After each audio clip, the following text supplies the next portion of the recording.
Salut Lucien, Salut. c'est un plaisir de t'accueillir dans la boîte à gants. En fait, c'est plutôt toi qui m'accueille dans tes bureaux près d'Angers. Voilà, et isolé phoniquement. Et isolé phoniquement, Je te reçois dans les bonnes conditions. on est dans un véritable studio. C'est incroyable, c'est incroyable. Est-ce que tu peux te présenter un peu en 2 mots? Bah écoute, moi je m'appelle Lucien. Beaucoup de gens sont pas au courant, mais mon vrai prénom c'est Lucien. Thierry, c'était le nom de mon papa qui est plus là. Et puis voilà quoi, j'ai 26 ans, On a le même âge. on a le même âge. Et puis je pense que maintenant je peux dire que je suis youtubeur. J'ai longtemps hésité, tu sais, c'était youtubeur. C'est à partir de quand on peut dire qu'on est youtubeur, tu vois? Quand on en vit, quand on fait un peu de vues. Donc je pense qu'aujourd'hui ça va. Et donc, tu l'as dit à demi-mot, mais c'est quoi ton nom? Enfin, t'es connu sous quel nom? Thierry Vigneault, Boiserie. D'accord. Voilà, le nom de mon papa. Et puis le délire Boiserie, qui est parti en fait d'un vieux délire sur les intérieurs des anciennes BMW avec les vieilles boiseries sur les tableaux de bord et les panneaux de porte. Et puis, c'est parti d'un délire comme ça où on trouvait ça moche au départ. Et puis, et puis à Le force, moche devient beau. voilà, le moche devient beau. Et puis après, c'est un mot qu'on utilisait pour définir un peu tout, tu vois. Et puis voilà, c'est parti comme ça d'un truc vraiment à la con, quoi. Parce que justement, l'automobile a une place vachement importante sur cette chaîne YouTube. On va y revenir Voilà. si tu veux par la suite. Pour commencer un petit peu sur ton enfance, l'automobile, quelle est la place de l'automobile dans ton enfance? Et bah dans mon enfance, au départ, il n'y a pas une grosse place dans l'automobile parce que mon père, c'est pas du tout quelqu'un qui aimait l'auto. Ok. Ma mère, par contre, aimait beaucoup les voitures. Elle a toujours, c'est quelqu'un qui a jamais eu beaucoup d'argent. Elle a toujours, je sais pas comment te dire, mais elle a toujours eu vraiment presque des problèmes d'argent toute sa vie, quoi. Ok. C'était vraiment, Toujours la galère de la fin du mois. exactement. C'était pas quelqu'un, je dis pas, elle avait pas d'argent pour dire, elle était bien quand même. Non, non, elle était vraiment, on était des gens qui avaient pas beaucoup d'argent. Mais c'était du genre à mettre tout dans une voiture. Donc ma mère a jamais été propriétaire d'une maison, ce qu'elle pouvait pas, etc. Mais elle arrivait toujours à bricoler, à choper une vieille Porsche, un vieux truc, tu vois, qu'elle arrivait à chiner à droite. Il y avait plus de troisième. C'est quoi cette Porsche par exemple? C'est quoi ce souvenir? C'était une 911 que ma mère elle a eu. C'était un modèle 996 Ok. qu'elle a eu, mais la caisse c'était ce qu'on appelle aujourd'hui la vraie merguez, tu vois. Mais elle s'en foutait. Elle Surtout que voulait la une Porsche. 996, c'était la génération qui était pas trop aimée des 911, Ouais, etc. c'est ça. C'est comme le mec qui s'arrache pour avoir sa Boxster et puis qui se fait défoncer sur chaque parking parce que c'est la Porsche du pauvre. Ouais, c'est les bonnes réflexions de bolos. Qui commence à changer sur le Boxster d'ailleurs, mais Ça commence à changer parce qu'aujourd'hui ils ont fait un truc incroyable. Mais c'est vrai que tu prends une 986 Boxster, c'est les gens ils te taillent direct quand t'as ça. Alors que c'est une super caisse. Hein, j'en ai une. C'est moi. clair, J'en c'est ai clair. une. J'en ai une. C'est une super caisse. Ça freine bien, super châssis. Même le 2 litres 5 qui fait 200 chevaux, c'est une super caisse. Et c'est pour ça que c'est la mentalité des gens en fait, hein, qui vient dire oh c'est la moins chère, tu vois. C'est comme les gens qui disent oh la Cayenne ça vaut plus rien. Mais mec, t'as de la chance que 10 000 euros pour toi ce soit plus rien, tu vois. Pour moi c'est 10 000 euros, c'est énormément d'argent. Mais les gens aiment bien, tu sais, un petit peu clasher. C'est comme le mec qui arrive en Audi R8 et on lui dit ah mais c'est que le V8, tu vois. Comme s'il y avait forcément besoin de 10 cylindres dans une Audi R8. Et c'est un peu cette mentalité-là que ma mère, elle aimait bien clasher. Et c'est pour ça qu'elle se débrouillait toujours pour avoir une vieille caisse, mais elle pouvait pas se l'acheter, la 996. Donc elle en chopait une qui avait des problèmes de boîte, qui était à moitié cassée, à moitié abandonnée. Elle trouvait un pote qui lui trouvait des pièces, machin. Et donc elle a toujours eu des belles caisses. Donc ça a commencé comme ça, Mhm. avec ma mère qui a eu cette vieille voiture. Et puis après, elle s'en est séparée parce qu'il y avait beaucoup de problèmes. Cette Porsche, c'est celle qui t'a le plus marqué ou il y en a d'autres qui t'ont marqué? Non, parce qu'elle l'a pas eu longtemps. Hmm. Elle l'a pas eu longtemps. C'était une voiture qui avait bidouillé un peu comme ça. Tu vois bien, quoi. Il y avait pas trop de papier, il y avait rien. C'était un peu. Ma mère, elle était vraiment dans un autre délire. Aujourd'hui, on pourrait pas, quoi. Ouais. Et Bah, c'est notre époque aussi. Hein. une autre époque, complètement. Et puis elle avait après une Mercedes 190 qui était avec les bas de caisse AMG et tout, tu vois. Et celle-là m'a marqué par contre parce que elle l'a eu, j'étais en primaire Mhm. et c'était vraiment à l'époque t'arrivais avec une Mercedes 190 E, elle était blanche, elle était surbaissée avec des jantes en 18, mais à l'époque le 18 c'était le 21 d'aujourd'hui. C'est clair. Je te parle de ça, on était en 2008 quoi. Je pense que c'était ça, 2007, 2006, 2007. Et c'était encore dans la belle époque de l'automobile pour moi. Et donc quand t'arrivais avec ça à l'école, c'était une voiture de fou, tu vois. Et surtout que je te dis, elle avait les petits bas de caisse AMG, les petites jantes borbettes là, posées par terre. C'était une caisse de fou. C'était un 2 litres diesel ou 2 litres 3 diesel, je sais plus trop la motorisation, mais c'était un diesel Atmo. Tu vois le truc. 86 chevaux, je crois, de mémoire. Pourtant, elle avait un esthétique de fou. Et c'est vrai que ça m'avait marqué parce qu'on avait l'impression de rouler dans une voiture de fou, quoi. Et c'était à l'époque où ces voitures-là étaient encore jolies et qu'on trouvait ça joli. Après, elles sont passées par des phases où c'était les gens qui avaient pas trop de sous qui se payaient ça. Tu vois, comme ça a été à une époque les E36. Tout à fait. Et puis aujourd'hui, les BMW E36, c'est les gens qui ont de l'argent qui se les payent. Parce que tu vois, une 320i, ça vaut 6 000 €, quoi. Et c'est tout ça qui m'avait bercé un peu dans l'automobile. Mon père était pas du tout là-dedans. Lui, mon père, c'était. Il roulait en quoi, par exemple, ton père? BX. Mon père, toute sa vie, il a eu des BX et il ne voyait que par les BX. Et Il y a une raison derrière ça? il était amoureux de cette caisse. Et les suspensions hydrauliques qui ont que des problèmes, lui, il adorait. La conduite, puis c'est vrai que c'est trop bien à rouler. Moi, j'en ai une, c'est trop bien. C'est trop bien à rouler. Ça démarre tout le temps. C'est vraiment une super caisse et qui est pas chère. Aujourd'hui, la BX, tu vois, mes vidéos, elles ont pas encore eu assez d'impact pour les faire recoter. Mais On reparlera de l'impact sur la TDS. ouais, parce que je pense qu'il y en a eu un quand même. Je pense aussi, ouais. Mais la BX, en tout cas, ça reste des voitures pas chères. Une classique comme celle que j'aime en diesel ou une bonne voiture pour rouler tous les jours. Après, effectivement, les modèles un peu Youngtimer, là, les sports, etc., ça commence à être une BX GTI, c'est soupape, ça vaut déjà 12-13 000 €, quoi. Ouais. Mais par contre, une comme la mienne, c'est hyper intéressant. Le mec qui veut commencer, qui a un jeune permis, ça, c'est assurable sans problème, ça roule bien, ça consomme 3-4 litres au 100. Sérieux? C'est abusé. Tu fais genre 1500 bornes avec le plein. Vache. C'est incroyable. Depuis que je l'ai, ça fait des mois que je l'ai, hein, j'ai fait 3 pleins. Et je l'utilise presque tous les jours. Je comprends pas comment ça se fait qu'un moteur peut consommer si peu. Mais surtout c'est quand même c'est pas une petite voiture non plus, quoi. Non, mais par contre, ça fait une tonne. Hein. Ouais, c'est vrai que ça fait Il y a beaucoup de plastique, beaucoup de fibres et tout. Non, franchement, c'est une très bonne caisse. Après, faut aimer. Effectivement, la plupart des gens, quand il n'y a pas le côté sentimental comme moi, les gens, ils la voient, ils se disent c'est horrible, quoi. Tu sais que je vais pas te le jeter à la pierre parce que moi, je suis fan de la Xara VTS et les gens, quand je leur parle de la Xara, ils me disent mais c'est quoi le délire? Enfin, elle est moche. Mais le truc, c'est que c'était la voiture de mon grand-père, en fait. Ouais, d'accord. La VTS, hein, quand même. Ouais, bien, VTS. Ouais, 130 chevaux. 167. Ah, 167. Le moteur de la 306 S16. D'accord. Ça pousse bien, tu vois. Excellent. Ouais, ça marche bien. Mais introuvable. Parce qu'il y a eu que du tuning dessus, introuvable dans la version d'origine que je veux, etc. Ouais, ou alors cher. Ou alors beaucoup trop cher. Enfin, je vais pas mettre 9000 balles là-dedans, tu vois. Ouais, bien sûr. Ça n'a aucun sens. Moi, j'ai eu la chance, déjà que ce soit pas une GTI, la BX que je voulais. Donc, et puis c'est mes potes qui me l'ont offert en plus. Oui, il y a la fameuse vidéo d'ailleurs, vous pouvez aller la voir. Qui a fait pas loin d'1 million de vues en plus. Je la mettrai en lien du podcast. Non, franchement, c'était trop cool. Je m'y attendais pas du tout. En plus, ils m'ont tout fait dans le dos. Je pensais vraiment pas que c'est. On venait faire une vidéo chez Shiftech comme d'habitude, tu vois. Et puis quand j'ai vu ça, j'ai dit, mais non, un truc de fou, quoi. Puis celle que je voulais, 70 000 bornes, grise, 1,9 litre turbo diesel. Tu leur avais transmis tes critères avant ou pas? Bah non, mais j'en parle souvent. Ça fait des années que je dis à tout le monde, je dis un jour, j'aurai une BX. Alors à moins de 100 000, 1,9 litre D turbo et propre clinique. Ils me l'ont trouvé et ils me l'ont offert. Ils ont assuré, tu vois. Ouais, c'est trop beau. Et c'est vraiment, je m'étais dit, vraiment, je voudrais la même que mon père avait, quoi. Et pour revenir à ton père, il en a eu combien des BX? Il en a eu vraiment beaucoup? Ouais, mais mon père, tu vois bien, c'est pareil. Il a jamais eu les sous d'avoir une belle bagnole, tu vois. Il aurait voulu, mais c'était quelqu'un. Il cherchait pas à avoir l'argent, mon père. On est deux tempéraments complètement différents sur le côté travail et ambition. Mon père, c'était vraiment quelqu'un qui avait ses ambitions, c'était d'être propriétaire de sa maison. Une petite vie tranquille. Avoir assez de sous pour aller au marché, pour faire son couscous, sa cuisine, mettre son essence, fumer un peu de tabac, voilà. Une fois qu'il savait qu'il pouvait faire ça sans problème, il voulait pas plus. Les besoins basiques, mais... Les besoins basiques. Okay. Mais c'était quelqu'un qui était très différent, était très, très intellectuel, il parlait 7 langues. Ah ouais, okay. Il était représentant dans le monde entier. Il faisait quoi comme métier concrètement? Il était représentant pour des grosses marques.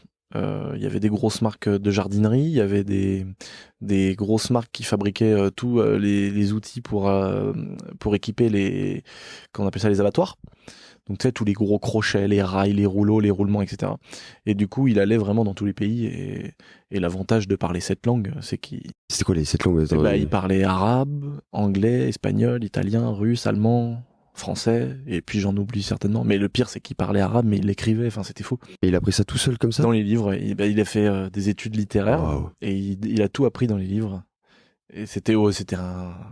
Je te dis, vraiment quelqu'un de très intellectuel. J'ai pas trop tenu de lui par rapport à ça. Je parle de 3 langues. Mais c'est déjà bien 3. Écoute, moi, pour en parler une autre, j'ai dû partir à l'étranger tellement je galérais en langue. Pendant ma jeunesse, j'étais pas très bon à l'école. J'avais 10, 11 de moyenne tout le temps. Et puis j'ai eu une espèce de frayeur, je sais pas comment c'est arrivé, en 4e au collège, où je me suis dit putain, je vais être un cassos quoi. Je me suis dit je vais avoir une vie de merde parce que je travaille pas bien à l'école. Et je me suis mis à bûcher à mort et bon, je suis pas monté très haut, mais je suis arrivé à peu près 13 de moyenne quoi. Et puis je me suis mis à bien capter l'anglais en 1 an et arrivé au lycée, j'apprenais plus quoi. Les cours qu'on passait, c'était des choses que je savais déjà.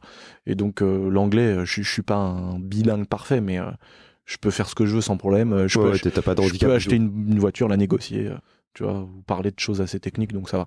L'espagnol, c'est pareil, je me débrouille un peu moins bien, mais ça va. Et justement, pour parler de la suite de ton parcours, donc tu fais le lycée. L'automobile a toujours une place importante pour toi? Au départ, c'est la moto. C'est la moto, ok. Au départ, je suis beaucoup plus mordu de moto, parce que déjà, il y a le côté accessibilité au départ. Une motocross, c'est pas le prix d'une voiture. Et puis, je me suis fait pas mal d'argent avec ça. J'ai commencé comme ça, parce que effectivement, aujourd'hui, les gens voient qui je suis, voient ce que je montre, parce que j'ai aucun tabou, aucun complexe, donc je montre tout ce que j'ai, parce que j'estime que j'ai rien volé à personne, donc autant en faire profiter les gens qui regardent mes vidéos. Et puis, il y a aussi cette réflexion, beaucoup se font en se disant, mais comment il a eu tout ça à l'âge qu'il a quoi. Et c'est vrai que dans une mentalité française, c'est difficile et je le vois parce que même moi, quand je vois quelqu'un qui a 25 ans et qui a par exemple une Lamborghini, je me dis bon, est-ce que papa il est là? Est-ce que il a eu un héritage? Est-ce que ceci? Est-ce que cela, tu vois? Et puis donc c'est pour ça que je comprends tout à fait, j'en veux pas à ces gens-là qui se disent mais ce mec-là, les gens savent que j'ai perdu mon père. Tu as perdu à quel âge? J'avais 17 ans. Et les gens savent que j'ai perdu mon père, donc ils se disent bon bah voilà. C'est l'héritage quoi. Voilà, c'est l'héritage. Mais en même temps, comment en vouloir à ces gens-là quand à 22 ans, tu roules en Audi R8? Comment en vouloir à ces gens-là? T'as perdu il y a quelques années ton père, t'as 22 ans, une Audi R8, une M3, un Cayenne. Les gens ils se disent, bah voilà, son père était blindé. On peut pas leur en vouloir à ces gens-là parce que c'est ce qu'ils pensent. Et en plus de ça, j'ai vraiment eu un héritage. J'ai eu un héritage de 14 500 €. Waouh! Ah bah t'as dû t'en acheter des R8, hein. Mais ça a contribué. Ouais. Il faut pas négliger, tu vois. Non, mais il faut pas. T'as été bien investi, on va dire. Voilà. Ouais. Alors au départ, aux yeux des gens et de mon entourage, c'était la pire investissement parce que j'ai acheté une M3 E46 RHD. Donc là, 0 apport personnel. J'ai mis les 14 500 € de mon papa et j'ai mis 4 000 € de ma mère qu'elle m'avait donné. Parce que c'était mon rêve ultime d'avoir une M3 46.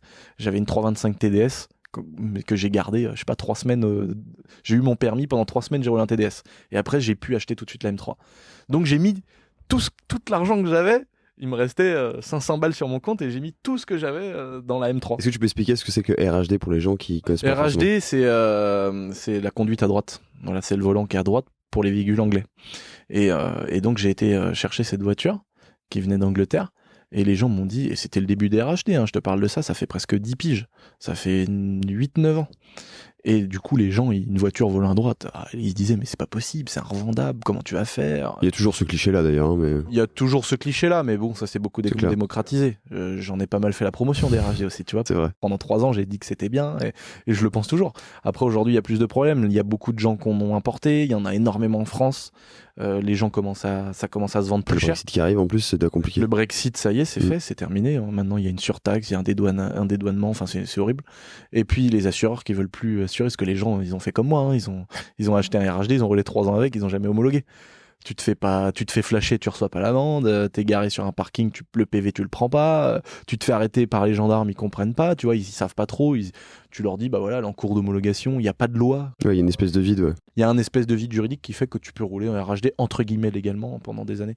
Il suffit juste d'avoir un assureur. Et donc j'avais mis tout cet argent là que j'ai eu de mon père, les 14 500 € plus les 4 000 € de ma mère.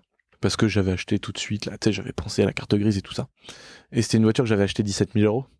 Et puis tout le monde avait dit mais il est fou et tout, il a eu un petit coup de pouce dans la vie, l'héritage de son père, il a tout dépensé comme un gamin et tout. Mais moi je savais que j'étais sûr que j'allais la revendre au moins le même prix quoi. Alors j'avais mis des pièces dessus, puis je l'ai revendu 17 000 pile. Je l'ai revendu 3 ans après. 3 ans après, ouais. Donc... Et 30 000 bornes ou 40 000 bornes de plus quoi. Donc j'étais déjà content. Et puis après j'ai acheté une Audi TT S ABT. ABT, un préparateur. Hein. Voilà, t'avais le kit ABT, j'imagine? Il y avait le kit ABT, donc 4 échappements, un calculateur, un plus gros turbo, des portes en aluminium et des jantes en magnésium, je crois. Enfin, il y avait quelques éléments comme ça de la voiture, elle était sympa. Et je l'avais acheté 21, j'avais revendu 24. Et puis, en parallèle de ça, pour te dire qu'en fait, le côté passion automobile, il est vraiment arrivé à 18 ans quand j'ai commencé à avoir des voitures, quoi. pour te dire que j'étais vraiment pas attiré. Il a commencé en roulant en fait quoi. Il a commencé en roulant parce que je te dis la première voiture que j'ai eue c'était un TDS, après j'ai eu un 320i E36. Et alors c'est quoi l'histoire derrière ce premier TDS? Donc BMW TDS pour... Bah en fait j'ai acheté parce qu'on n'avait pas les moyens d'avoir mieux. Okay. Voilà, c'était on avait 1000 € pour mettre dans une voiture, on avait déjà emprunté à tous les gens qu'on connaissait, la grand-mère, l'oncle, la banque. On a réussi à réunir 1000 €, on a trouvé un TDS qui avait 340 000 et puis on a dit voilà, on peut acheter une BM avec cet argent-là. T'avais quand même la volonté d'avoir une BM même pour... Bah ouais, je m'étais dit je veux une vieille BM, tu vois. Je veux une BM quoi. C'était mon délire, c'était mon kiff quoi. Et puis après j'ai eu une 320i parce qu'elle a cassé. Et la 320i pour te donner ordre d'idée, quand c'est d'un seul coup chez moi que je me dis putain mais il y a que 3 portes. Tu vois, pour te dire que j'étais vraiment pas. Je l'avais acheté 700 €. On n'avait pas de carte grise, il y avait rien, tu vois. On se posait même pas la question. On se disait bon on l'assure avec les plaques et puis c'est tout. On n'a pas les papiers. C'est pas grave, on l'a pas volé, tu vois. Du moment qu'on ne l'a pas volé, on s'estimait pas malhonnête. Et puis est venu cet héritage où j'ai eu la M3, donc là commençait vraiment la passion de l'auto. T'es tout jeune, tout juste majeur en fait. Hein. Je suis tout juste majeur. J'ai eu la M3, je te dis, au bout de 3-4 mois de permis, quoi. Et puis j'avais vraiment la passion de la moto avant. Hein. J'ai eu ma 250 CR de 94, donc la même année que moi. C'était la moto de mes rêves. Honda 250 CR, voilà, de l'époque, donc qui étaient aussi des motos qui étaient vraiment pas chères à l'époque et qu'on prenait parce qu'on n'avait pas les moyens. Et aujourd'hui, c'est des motos qui valent une fortune. Et je me suis fait pas mal d'argent avec ça parce que ma première, je l'ai eu à 14 ans cette moto-là, et puis j'allais au travail avec. C'était mon véhicule de tous les jours. C'était comme une 50 pour moi. T'étais en alternance à ce moment-là? Tu faisais quoi? Ouais, j'ai commencé mes études en fait, si tu veux, en faisant un CAP BEP où j'étais en alternance dans un petit garage. Et puis vu que on n'avait pas les moyens d'avoir une 50. J'avais une 103 et quand j'ai pu m'acheter en bricolant un peu à droite à gauche cette 250 CR que j'avais acheté 1000 €. Et je m'en servais de 50 quoi, c'était ma 50 sauf que c'était un 250 CR de 55 chevaux, tu vois, c'était incroyable. Mais à l'époque tu vois, les gendarmes nous voyaient, on avait notre casque. Bon, il y en a qui devaient croire que c'était une 50, il y en a qui disaient rien, ils disaient oui, mais un phare, mais une plaque. À la campagne, on a vraiment des bons gendarmes. En fait, ils arrivent à faire la part des choses dans le sens où si t'es un petit voyou qui vend de la drogue ou qui bicrave ou qui vole ta moto, là ils vont te faire chier. Moi ils voyaient bien que j'étais un petit gamin qui bossait. Ma moto je me la payais moi-même, elle t'est pas volée, on faisait pas de course-poursuite, rien. Donc tu faisais de la mécanique à côté? Ton CAP c'était ça? C'était ça. Okay. Donc en fait je me rendais là-bas avec ma CR. Puis si tu veux, il y a eu cette époque-là des CR pas chers que j'achetais, 300, 400 €. Je les retapais, je les rebidouillais, je mettais un kit déco, je récupérais des kits plastiques, j'allais faire le tour des magasins de moto, récupérer des vieux pneus qui avaient encore des bons crampons. Je remontais, tac tac, je l'achetais 300, 400 balles. Mais t'étais déjà ultra bricoleur. Ouais. Ça tu l'as eu tout seul ou c'est tes parents qui l'ont transmis? Tout seul. Ouais. Mon grand-père qui bricolait beaucoup. Ok. Mais passionné d'auto aussi ton grand-père? Non. Bricoleur juste. Je te dis, il y a vraiment ma mère qui a kiffé mais plutôt le sport mécanique en général plutôt que l'automobile en particulier quoi. Ma mère son rêve c'était d'avoir une Harley, elle voulait des grosses bécanes, des trucs, bon elle a tout aujourd'hui mais je veux te dire à l'époque elle avait l'envie, elle voulait tout ça quoi. Et si tu veux c'est vraiment les sports mécaniques qui sont arrivés avant l'automobile en particulier. Et puis donc il y avait cette époque quand très jeune où je bricolais les motos, je les retapais, tu vois, ça me coûtait 100 balles, elle me revenait à 500, je les revendais 1000. Après, tac, elle me revenait à 800, je les revendais 2000. Je faisais tous les tours des magasins de motos. Je leur disais, dès que vous avez une poubelle que vous avez rachetée pour vendre une neuve, vendez-la moi, pas cher. Donc j'allais chez Honda, chez Kawa, partout. Et je récupérais les crosses qu'ils rachetaient parce que dans une concession, pour vendre une moto neuve, t'es un peu obligé de racheter la merde du mec, tu vois ce que je veux dire? Ouais, c'est que la prime à la casse, quoi. Exactement, c'est un peu la même chose. Il dit, bon, je te la rachète, histoire de te faire plaisir, quoi. Mais c'était plutôt une remise sur une moto neuve, quoi. Et donc moi, je rachetais ces motos-là pas cher, 1000 balles, 1500 balles. Et puis je les refaisais, je les revendais 2000, mais en même temps, elles étaient bien refaites. Tu les achetais juste dans l'objectif de les revendre directement ou c'était pour les rouler, etc. Non, moi j'avais ma moto, j'avais ma CR à moi, la mienne qui était propre, que j'avais refaite comme les autres en fait, mais que j'avais déjà à la base payé plus cher parce qu'elle était vraiment beaucoup plus propre. Et puis toutes les autres, je les achetais, les moteurs cassés, je démontais le moteur, j'ouvrais les boîtes, je changeais une boîte ou je changeais un cylindre, un vilebrequin, je changeais une jante, j'allais faire les casses, vraiment tout à l'euro près. Pour que voilà, et j'ai fait ça pendant des années et j'ai continué parce qu'à la suite du petit garage où je m'y rendais en 250 CR, après j'ai fait un bac en mécanique moto. Non, je l'ai fait là-bas mon bac en mécanique moto. Après j'ai fait un BTS, j'ai été pris chez Honda parce que je voulais cumuler le CAP et le bac en mécanique avec un BTS en vente. Ok, donc pour être le commercial parfait. Pour avoir, en fait, je voulais monter comme mon ancien patron, je voulais monter mon magasin où à la fois je savais vendre, je savais racheter, mais je savais aussi entretenir et faire les réparations. Donc voilà, c'était mon but. Et donc j'ai été embauché chez Honda pour faire mon BTS. Et puis j'ai continué à faire des 250 CR. En parallèle de ça, En parallèle de ça. Le soir, quoi. Voilà, je gagnais 731 € par mois pendant 2 ans chez Honda. En alternance, du coup, c'est ça? En alternance et en roulant en M3 46 tous les jours. Donc autant te dire que j'y allais par 10 € à la station. Tu m'étonnes. C'est 10 balles par 10 balles. Je me disais putain, faut que le cylindre de CR qui est rayé, j'arrive à le vendre parce que je vais pas pouvoir mettre d'essence pour sortir ce week-end. Mais c'était cool. Je kiffais cette vie-là. Je partais à vendre une pièce, entre guillemets. Si je la vendais pas, j'avais pas de quoi mettre de l'essence pour rentrer, quoi. C'était vraiment ça. Et c'était trop bien. J'ai kiffé à mort cette époque-là. J'ai vraiment kiffé cette époque-là. Et puis j'ai mis de l'argent. J'ai commencé à mettre de l'argent de côté. Parce que je vivais avec mes 730 balles, quoi. Et puis j'ai le bénéfice que je faisais avec mes motocross que je bidouillais à droite à gauche, je l'ai commencé à le mettre de côté. Et puis après j'ai été embauché au bout de 2 ans directement parce que c'était un pôle moto en fait à Angers où tout le monde se connaît, donc les gens de chez Kawasaki me connaissaient et il y a un fichier en fait, un registre où tu peux voir les ventes de tous les vendeurs. Donc chez Kawasaki, ils savent qui vend quoi, chez Suzuki, Yamaha, Honda, etc. Donc ils me connaissaient, ils savaient que je vendais. Et donc le soir où mon contrat se finissait pour mon BTS, je suis allé déposer ma lettre en face, à 5 mètres chez Kawasaki. Et puis ils m'ont dit, demain matin, 9h30, tu commences, t'as un CDI. Donc j'ai commencé et puis j'ai fait mes années chez Kawasaki où là j'étais payé 1400 €, donc le double. Donc ouais, c'était un équivalent d'un SMIC un peu plus, quoi. 1400 €, c'est mieux que le SMIC quand même. Le SMIC c'est 1200. 1180. 1180, ouais, donc t'avais. Ouais, c'est ça. J'avais 1400 € net. Hein, net, ah oui, net, ok. Voilà, okay. Net. Hein. Je pensais qu'on parlait en brut. Okay. Non, net. J'avais 1400 € net dans ma poche. Donc le double des 731 € que j'avais dans ma poche. Donc là, j'ai continué à vivre avec 700 balles. Et puis j'ai mis de l'argent de côté. Et puis j'avais des primes aussi chez Kawasaki, donc j'avais des fois des salaires qui montaient pas loin de 2000 €. Donc parce que sur les ventes des motos, quand tu vendais une assurance, un financement, une Eloa. Et puis ça a continué comme ça, crescendo. Mais pendant ce temps-là, je continuais à bricoler mes motocross. Et puis j'avais plus la M3 parce que la M3 je l'avais à l'époque de chez Honda. Après j'avais une Audi TT. Je l'ai revendu l'Audi TT 24 000, donc j'avais fait 3 000 de bénéf. À 24 000, j'ai acheté une 335i que j'ai préparée, que j'ai bidouillée. Je l'ai revendue 26. Et puis je continuais à mettre de côté. Et puis ça a duré, en tout, ça a duré. Là, on est en quelle année là ? Là, on est en 2016. Par là, 2015, 2016. L'époque de l'automobile, ça a été 2013-2016 pour moi. Où j'ai mis de l'argent de côté à mort parce que je vivais vraiment chichement, quoi. Ouais, je me disais c'est un resto dans le mois parce que voilà, et en plus on chope un ticket resto à ma meuf et tout, tu vois. Je mettais le moindre billet de 10 €, je mettais de côté. Et je me suis retrouvé au bout de 6 ans, donc avec une voiture, avec un investissement de départ de 17 000 € dans la fameuse M3, et je me suis retrouvé donc avec pas loin de 30 000, parce que j'étais 26 000, mais j'avais des jantes et des lignes d'échappement, des bidets. Enfin bon, j'avais entre pas loin de 30 000 €. Donc de 17, j'étais arrivé à 30. Mais j'avais toutes les motos, l'argent que je mettais de côté, plus je mettais entre 800 et 1000 € de côté de chez Kawasaki et Honda, parce que je suis pas resté 6 ans chez Kawa.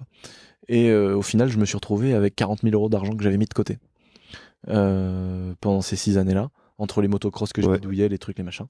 Donc tu vois bien, 40 000 plus 28, 29, je me suis retrouvé avec un petit peu de sous, plus un gros billet de 60 000 €.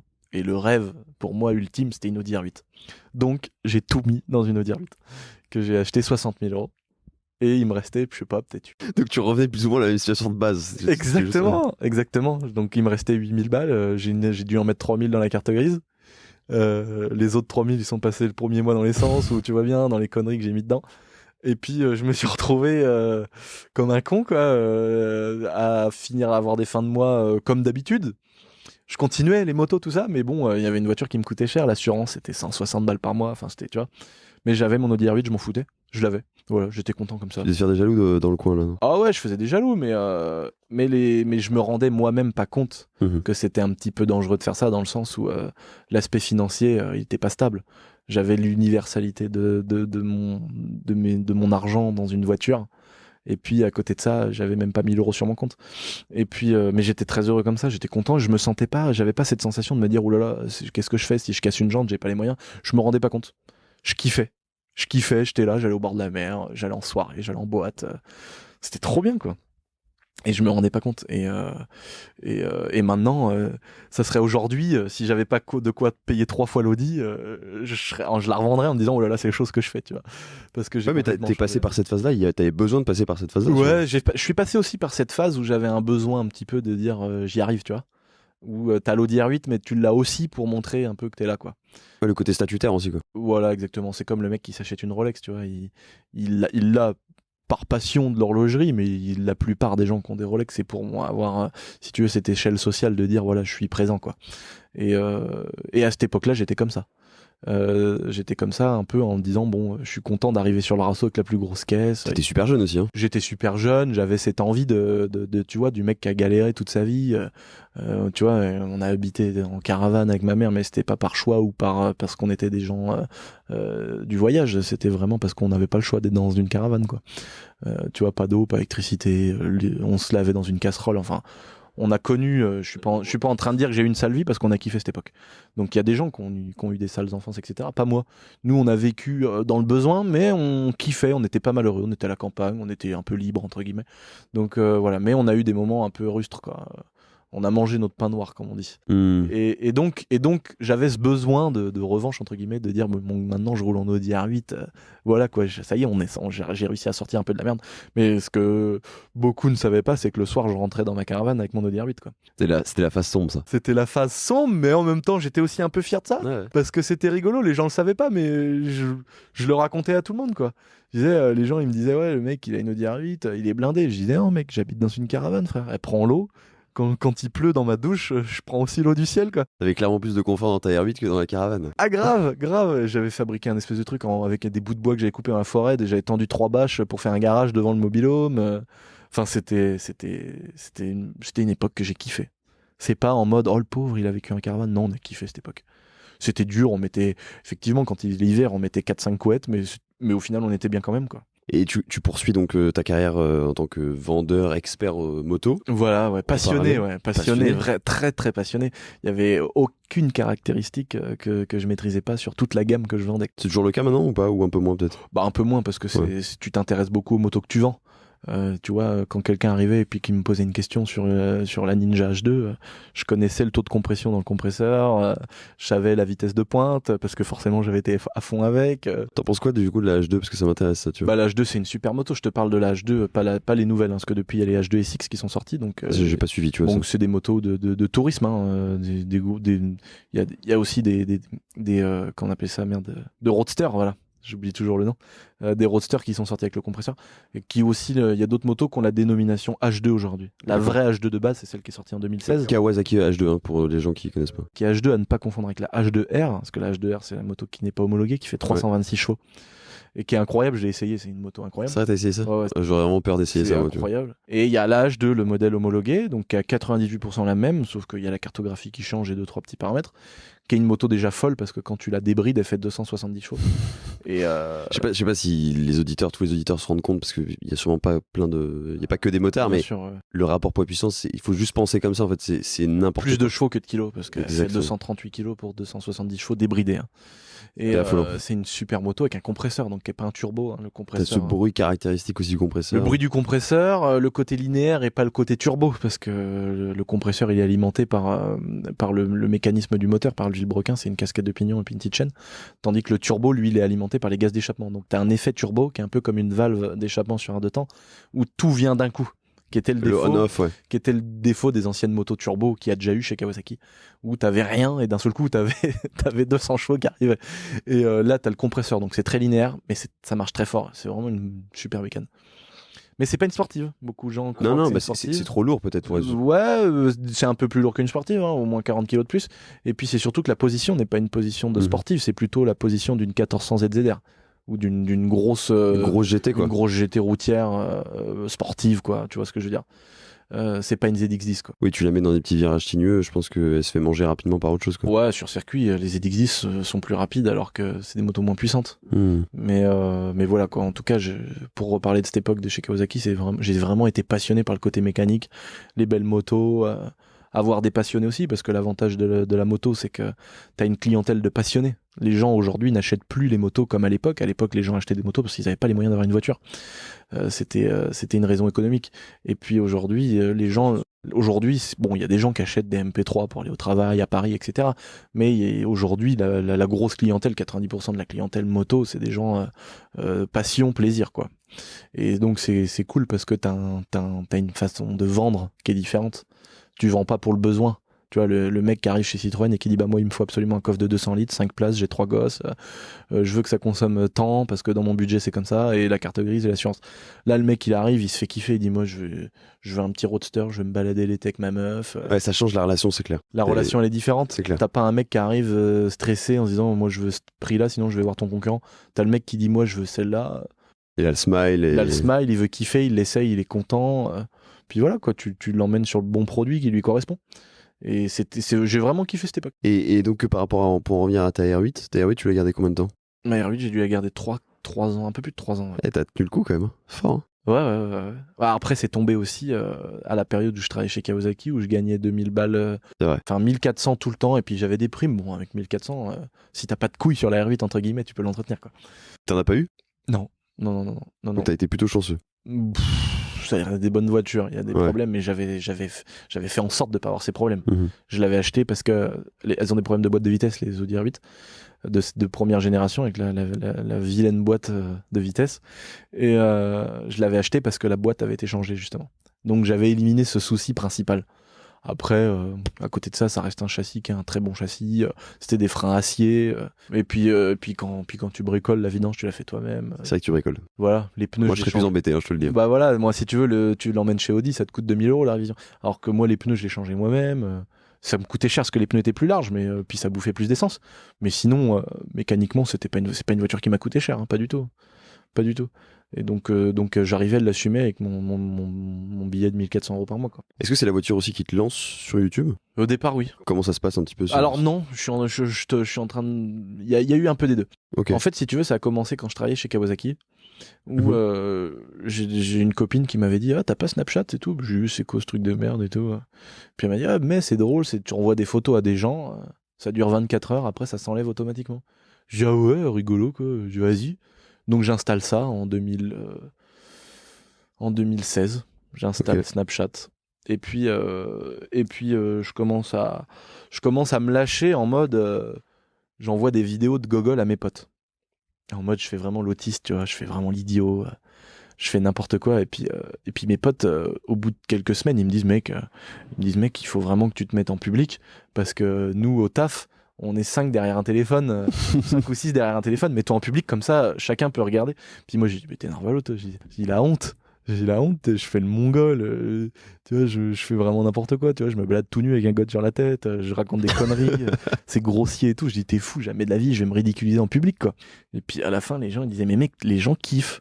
Mes potes ils me disaient mec, les gens kiffent. On est ils étaient chez Bosch, chez Valeo, chez des grosses usines, Scania, tout ça. Et ils me disaient mec, on est 15 autour d'un téléphone parce que t'es mon pote et les gens qui te connaissent pas, ils veulent le voir sur leur téléphone. Et puis donc du coup je dis putain vas-y je le fais, rien à foutre, de toute façon j'ai honte de rien, tu vois. Donc je le fais. Et puis j'ai tout de suite eu 300-400 vues. Et puis je me suis pris au jeu, j'ai dit vas-y je continue à faire des stories Snapchat. Faut dire que j'ai alimenté très fort Snapchat pendant longtemps. Donc là, ouais, t'as envoyé du contenu. Les gens, quand ils se posaient le soir, qui regardaient ma story durait 1h30, quoi. D'accord. Pour te donner un ordre d'idée. On était sur des films, des longs métrages tous les jours. La plupart des gens me disaient le soir, je me pose et je sais que ça dure 40 minutes, 1h30 dans mon lit, quoi, à regarder tes conneries. Et puis les gens, j'avais des bons retours. Les gens disaient mec t'es fou, c'est trop drôle. Et tu commençais à scripter, etc. Ou j'ai jamais scripté. Même au jour d'aujourd'hui, j'ai jamais écrit. Improvisation tout le temps. J'ai jamais écrit de ma vie quelque chose. Ok. Donc autant te dire, comme ça, c'est réglé. Pour te dire les gitaneries qu'on fait 2 millions de vues, 1 million de vues, 3 millions de vues. Ma mère, elle allume la caméra, je sais pas encore ce que je vais dire. Donc c'est à ce point-là, quoi. Des fois, j'allume la caméra et je regarde ma mère, je dis putain, ça fait 30 secondes que ça tourne, je sais pas quoi dire. Mais souvent, je me tape dans un truc par terre et ça y est, ça part en couille et tout le truc de la vidéo part sur le truc que j'ai tapé par terre. Enfin, des trucs que j'invente au fur et à mesure, tu vois, voilà, quoi. Ou des fois, je me prépare une vidéo en disant simplement, tiens, on va monter dans cette caisse et on verra. Et ça part comme ça, dans un délire à la con. Et c'est ça que les gens ont kiffé. Ouais, clairement, c'est vachement authentique, quoi. Et puis bon, bah voilà, Snapchat, ça a pris un petit peu d'ampleur. 1000 vues, 5000 vues, 10 000 vues, 50 000 vues. Et puis après, je suis resté longtemps à 50 000. Et puis il y a eu la fameuse mise à jour Snapchat en 2017, je crois, ou 2018. Je crois sur parole, je sais pas. Je crois que c'est 2018 peut-être bien. Il y a eu une fameuse mise à jour de Snapchat qui a fait que les gens qui avaient un peu de vues étaient mis en avant, tu sais, après la mise à jour. Quand tu scrollais à droite, t'as tout le monde, les gens un peu connus qui arrivaient là. J'ai plus Snapchat depuis très longtemps, mais... Bah en gros, quand tu cherches les stories des gens, en dessous, on t'en propose. D'accord. Et c'est les gens qui faisaient un peu de vues au début, qu'en font beaucoup maintenant, mais qui à l'époque en faisaient un petit peu. Et donc j'ai été mis en avant, et je suis passé de 50 à 150 000 vues en une nuit. Donc gros coup de pouce. Et puis j'ai continué. J'étais mis en avant, j'étais fou, tu vois. J'étais à côté de l'acrobate, Radoudou 13. Pour moi, c'était l'acrobate 94. Voilà, ouais, que des gens qui faisaient beaucoup de vues. Et je m'étais dit putain, je suis mis à côté d'eux dans les propositions. C'était fou, quoi. Et puis ça a continué. Puis aujourd'hui, il y a 1 million de vues sur Snapchat, tu vois. Et tous les jours t'as 1 million de vues. Ouais, voilà. Bon, ça descend un peu des fois je suis la plupart du temps je tourne plutôt à 800-900K, mais par exemple pendant le confinement j'étais à 1,5 million par jour. C'est dingue. Ouais, et c'est... donc en fait tu fais plus de vues sur Snapchat aujourd'hui j'ai encore plus de vues sur Snap que sur tout le reste. Waouh. Et donc après j'ai commencé à faire des vidéos sur Facebook en parallèle, des petites vidéos où il y avait un petit peu de montage, un petit peu de conneries, un petit peu de machin. Où là tu t'apprends sur le tas comme ça le montage. Je fais ça à l'arrache avec Movie Maker. Je fais 2-3 trucs, j'assemble des machins, je mets un son, une intro, une fin, et puis voilà, quoi. Puis je balance ça sur Facebook, et puis paf, 1 million de vues. Et là je dis waouh, c'est quoi ce bordel, tu vois. Puis après je continue, j'en ressors d'autres, 100 000 vues, 200 000 vues, 100 000 vues, 200 000 vues, tu vois. Je me dis putain, truc de ouf. Et je continue. Hop, de temps en temps il y en a une qui fait 1 million de vues.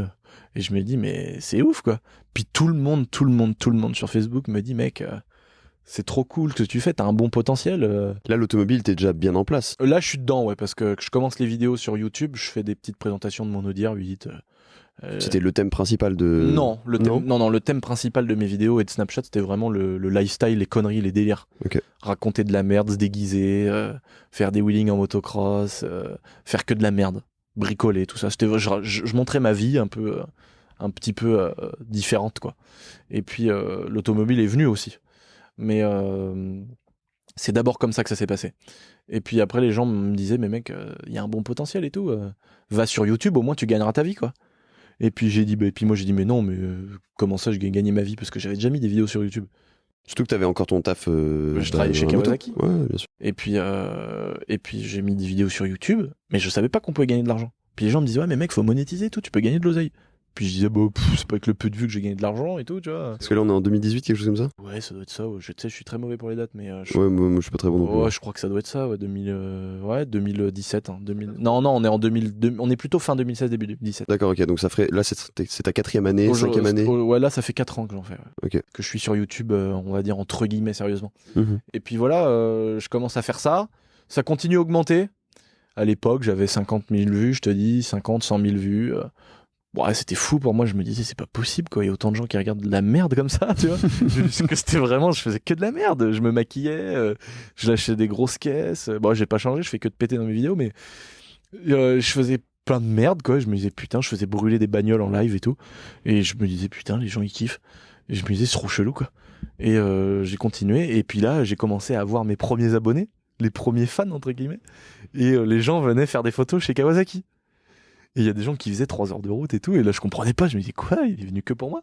Puis après je disais non mais t'es intéressé par une moto et tout, il me dit non, je m'en branle les motos, je viens juste te voir.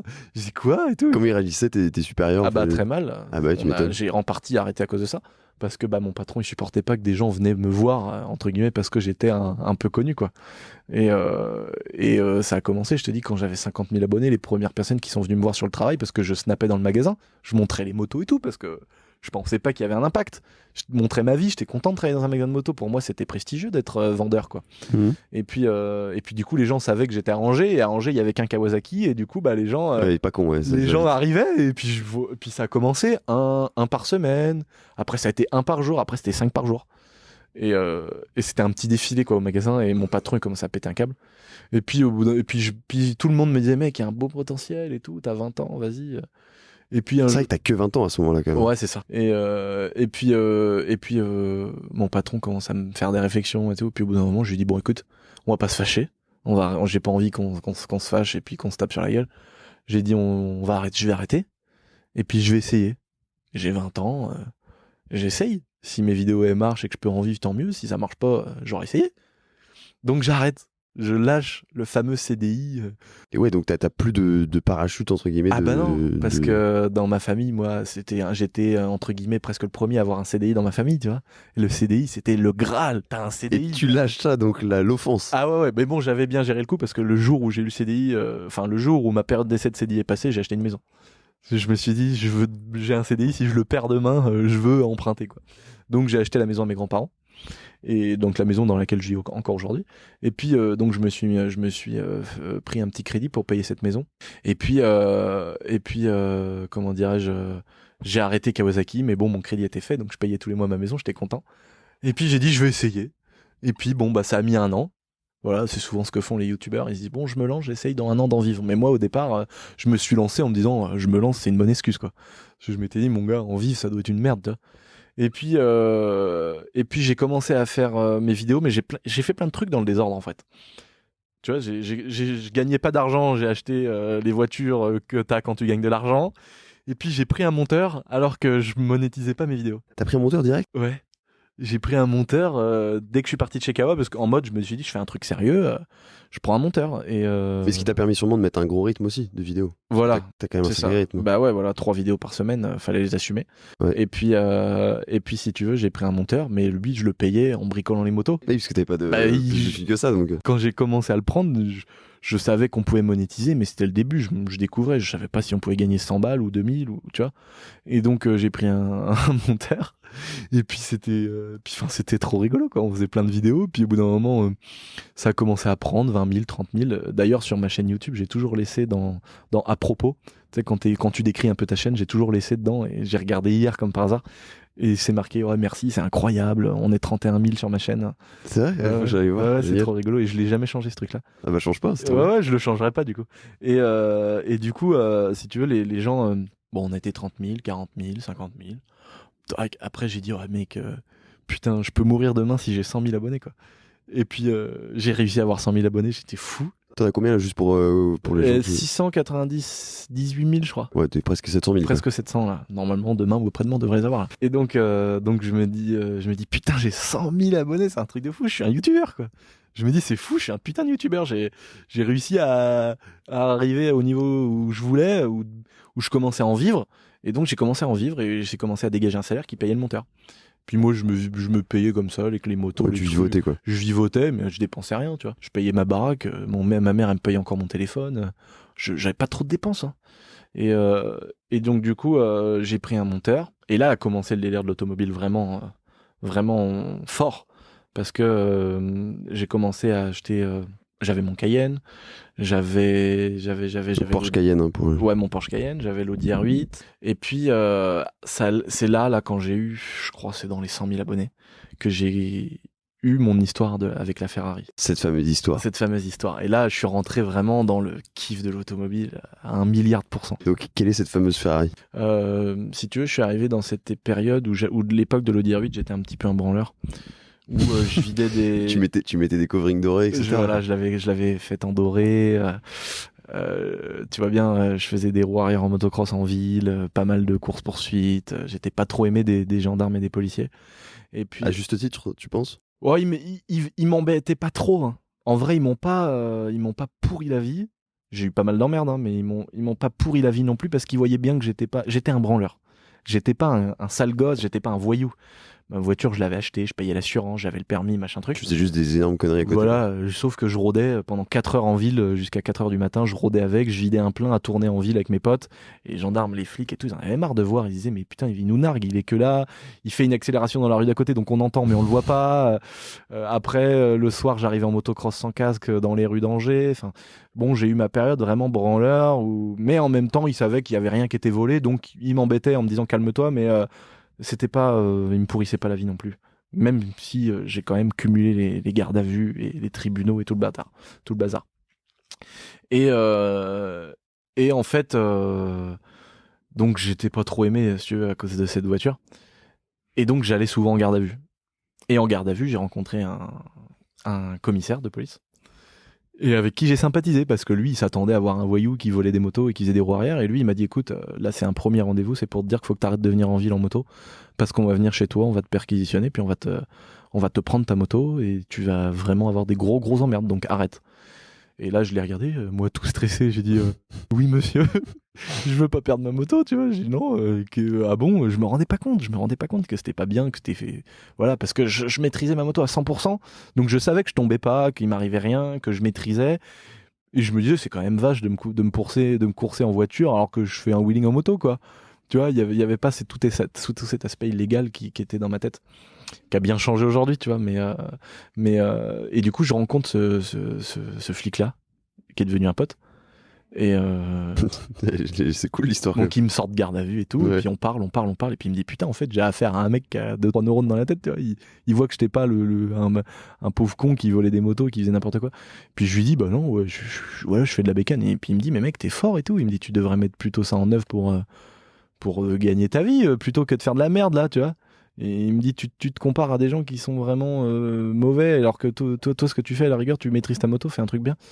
Et puis il me remet pas mal en question, ce policier là.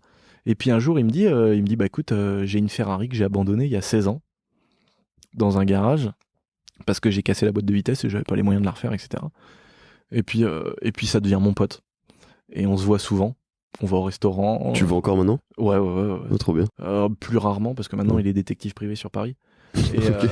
Et du coup on devient pote et tout, etc. Puis il me dit j'ai cette caisse qui est là, qui pourrit, dans un garage. Et puis il me dit écoute, à l'époque la voiture valait, je sais plus moi, il y a une époque où les Testarossa valaient 40 000 balles. C'est la Monospecchio ou pas? Ouais, donc elle était quand même un peu plus chère que celle qui était à 40 000. Monospecchio pour les gens, c'est un seul rétroviseur. Un seul rétro, et puis il y avait des écrous de roue, un mono écrou de roue comme les Formule 1 quoi, de l'époque. Ouais. Et donc c'est un modèle très rare, très mythique, etc. Et puis si tu veux, il m'explique que cette Ferrari là il l'a abandonnée, que la boîte est cassée, qu'elle a pas tourné depuis 16 ans, que les pneus sont morts, etc. Et puis c'était à l'époque où elle coûtait cher. Parce que comme je te dis, il y a 10 ans, peut-être elle valait, les phases 2, hein, donc pas les monos spéciaux, mais ça valait 40 000, 50 000 euros. Et puis après, elles sont montées à presque 200 000. Aujourd'hui, elles sont descendues plutôt vers les 100 000. Et la mono spéciaux, plutôt dans les 150 encore. Et donc il me dit, voilà, tac, je te la vends. On fait un prix intéressant parce qu'il me vend, c'est lui qui me vend le Cayenne. Et il me vend un bout de terrain avec une ruine. Bon, je m'étais dit, ça fait un bout de terrain. Tu fait un petit pack, quoi. Ouais, je dis, vas-y, voilà, quoi. Il me vend le tout. Et puis, pour 50 000 balles. Donc, moi, je dis, écoute, tu me fais confiance, on est potes. L'Audi R8, je peux la vendre 50 000 balles. Mais je récupère la Féfé avant pour être sûr. Donc, je récupère la Ferrari, il me fait confiance, je la récupère sans la payer. Mais c'est un pote, c'est devenu de la famille, donc pas de problème. Je récupère la Ferrari. Alors je mets des petits posts sur Instagram, je fais des petites vidéos, les gens se disent putain il est vraiment bladé cet enfoiré parce qu'il achète une Testarossa en plus d'une R8 alors qu'en fait elle t'est pas payée, elle t'est cassée et tout quoi. C'est là que je me suis fait la réflexion moi-même quand j'ai vu cette vidéo. et donc mais je l'avais dit, hein, c'est que les gens l'avaient pas entendu, mais je l'avais dit dans la vidéo que je l'avais pas payé et tout quoi. Et puis donc je vends la R8 en vitesse. Et je récupère, je sais plus combien, 55 000 euros peut-être, un truc comme ça, je sais plus trop. Je la paye, donc la Testarossa est enfin à moi. Mais j'ai plus la R8 qui roule très bien, qui est toute neuve. Je récupère une Testarossa qui roule pas, qui a la boîte cassée et qui démarre plus. Donc, commencer un peu à bader. Et puis, je vais voir un pote garagiste et qui me dit bon bah voilà, il fait le tour. Il me dit bon, il y en a pour 20 000 balles pour la remettre en route. Faut faire la distribution, faire l'embrayage, faut faire ceci, cela, les pneus, les amortisseurs, faut changer les freins. Il me fait un check-up complet, il me dit bon, il y en a pour 20 000 euros quoi, dans la rénovation de la caisse. Et je dis ok, je fais un crédit de 15 000, j'emprunte 5. Je dis ça y est, j'ai les 20 000. J'avais alors attends, à l'époque, ah bah non, je suis con, j'avais plus de CDI. J'avais plus de CDI. Mais j'avais une amie bancaire qui était vraiment une bonne pote. Et, le réseau, ça compte. Hein. Voilà, et du coup, elle m'avait décroché un crédit de 15 000 euros. Et j'avais fait dans mon ancienne banque, je crois, un autre crédit de 5 000. Donc j'avais les 20 000. Mais j'avais plus rien, par contre. Donc tu reviens toujours à la même situation. Je reviens à la même situation, je suis ric-rac. Et donc je dépose la caisse chez mon pote. Et puis il commande les 20 000 balles de pièces. Donc Il commence à tout commander, il coupe la voiture en deux parce que tu sais, faut séparer l'arrière de l'avant. Il sort tout le train, moteur, boîte, pont. Puis là, à aucun moment tu t'es dit, je vais mettre les mains dedans. Hein. Non, parce que Ferrari c'est quand même un autre domaine. Ouais, ok. Je bricole pas mal, mais je faisais mes vidéos, 3 vidéos par semaine, j'aurais pas eu le temps. Ouais, j'aurais pas eu le temps, même si j'avais beaucoup plus de temps à l'époque qu'aujourd'hui. Mais j'ai dit non, je peux pas le faire. Et puis il faut des outils spécifiques, il faut un vrai savoir-faire. C'est des voitures à 150 000 euros. Je m'étais dit, si je veux potentiellement la revendre cher un jour, je peux pas me permettre de bidouiller. Donc je le fais faire par un spécialiste Ferrari. Et effectivement, il s'est avéré qu'il y avait vraiment des complications et qu'il fallait vraiment s'y connaître. Ouvrir la boîte de vitesse d'une Ferrari Testarossa, tu fais pas ça quand t'en as pas déjà fait ou quand t'as pas une grosse expérience. Et donc ce spécialiste-là, qui est un ami à moi, il le fait. Et puis donc on investit les 20 000 balles. Puis lui, il dépouille la voiture. Mais quand je te dis il dépouille la voiture, c'est qu'il y a le moteur sur une table, les culs à sa droite, on voit le vilebrequin, les pistons, la boîte de vitesse elle est étalée sur un établi, il y a des pignons, des roulements, tout est pas. La voiture elle est en miettes. Elle est en pièces. Ouais. Elle est en pièces de partout. Les trains roulants, les triangles, les cylindres blocs, les kits pistons, des triers, elle est vraiment dépouillée. Il me refait une rénovation complète. Et plus le temps passe, tous les mois, il me rappelle en me disant bon, il y en a pour 5 000 de plus. La première fois, je dis putain, 5 000. Bon, je me démerde, je vends ma moto, je vais voir la grand-mère, tu vois bien, je trouve les 5 000. Et puis tous les mois, c'était 5 000. 5 000, jusqu'à ce qu'on arrive, au lieu de 20 000, en fait, il y en a eu pour 61 000 euros. Et là, je me dis putain, mec, t'as mis le pied dans un truc où tu peux pas, ça te dépasse quoi. Oui, tu pouvais plus sortir, c'était un engrenage. C'était un engrenage à la con et je pouvais plus. Je m'étais dit mec, tu fais un truc de riche là. Et t'es pas riche du tout. Donc, qu'est-ce que tu fais? Donc là, je suis parti sur une année un peu difficile psychologiquement parce que ça représentait beaucoup pour moi cet investissement de 50 000 euros. J'avais travaillé dur pour avoir ces 50 000 euros. Surtout qu'en parallèle, t'as YouTube qui commence à bien fonctionner, donc l'image peut-être des YouTube, gens on était dans l'année où YouTube fonctionnait, mais je payais à peine mon monteur, quoi. Non, mais je veux dire fonctionner en termes d'image, c'est-à-dire que dans la tête des gens, ça y est, tu vis la grande vie. Tu vois, ah oui, dans la tête des gens, j'ai une Ferrari, je la refais, les gens se disent ce mec-là est blindé. D'ailleurs, ils se disent c'est pas avec ses 30 000 abonnés qu'il est riche, quoi. Donc c'est là que commence vraiment fils à papa, voilà. Et en fait, je commence un an de stress incroyable pour moi, de galère où je me dis mais comment je vais faire? Je dormais pas de la nuit parce que je te dis j'avais mis tout ce que j'avais dedans. Donc je me suis dit putain mais en fait t'as fait la connerie de ta vie, quoi. T'as été refaire cette caisse et aujourd'hui t'as plus d'argent, t'as plus d'R8 et t'as une voiture qui roule pas et tu peux pas payer le mec. Et donc, galère. Je cherche à droite à gauche, mais je continue de travailler. Je mets toujours mes 1 000 euros de côté à faire mes motos, mes trucs, mes machins. Je paye le monteur. Et puis à la fin, ça allait plus avec le monteur parce que bon, bah voilà, on n'arrivait pas trop à s'entendre dans le travail. On est toujours amis, hein, on se revoit et tout. Mais... Ouais, mais il valait mieux. Voilà, valait mieux arrêter parce que dans le travail, ça devenait presque désagréable. Et du coup, j'ai dit bon, bah écoute, frérot, rentre chez toi. Et on va trouver une autre solution. Et donc, bon voilà, on est toujours potes, mais on a arrêté comme ça. Et donc, je fais mes montages moi-même, j'économise un salaire. Et donc, je commence à mettre de l'argent de côté, j'arrive à payer. Puis à la fin, quand la voiture commence à se remonter, les pièces, voilà, ça a duré 1 an parce qu'il a fallu refabriquer le pignon de deuxième qui était cassé. Et ça a coûté, quand on a ouvert la boîte, il y a eu une dernière surprise à 15 000 euros. C'est qu'il fallait changer tous les roulements, le pignon à le refaire sur mesure. C'était parce qu'il fallait l'envoyer en Belgique, après il fallait l'envoyer en Allemagne pour faire un cémentage, après il fallait refaire un traitement. Ça a été un truc de malade, ce pignon de deuxième qui était cassé. Mais c'était la maladie sur les phases 1 des Testarossa à l'époque. Et quand ils faisaient de la piste d'origine, il est changé. Et donc, cette histoire de pignon, ça a coûté 15 000. T'arrives sur une note totale de combien? La note totale, c'est 61. Ouais, c'est ça. Voilà. Et donc, si tu veux, on m'avait dit 5 000. Et à la fin, on m'a dit, bon, bah là, c'est 15 000 la boîte. Et là, je commence à désespérer, quoi. Je me dis, putain, mais mec, je vais vendre ma baraque pour cette bagnole, quoi. Et donc, je continue à essayer de me démerder. Je fais un autre crédit. Parce que pour bien expliquer pour les gens qui visualisent pas ça, à aucun moment tu t'es dit je vais la vendre. Parce que si tu la vendais, tu perdais tout en fait. Ah bah je pouvais pas la vendre. Elle était en pièces chez un garagiste. Il y avait déjà 25 ou 30 000 euros d'investis. Donc je pouvais pas la vendre. Ouais, non mais tu perdais une fortune parce que tu l'aurais vendu une misère. En pièces, ouais. Voilà, le mec il aurait fallu qu'il continue l'investissement quoi à ma place.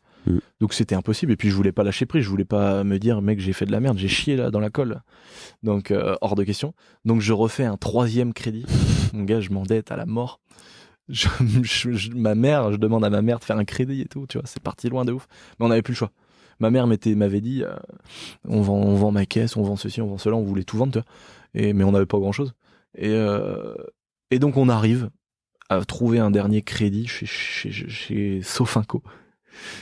Un crédit qui fait que j'arrive à sortir l'oseille. Et là, j'étais vraiment en mode, tous les mois, j'avais eu 1000 balles qui partaient parce que je payais tous les crédits, tu vois. J'avais 400 par là, 300 par là, ma mère, elle avait 200.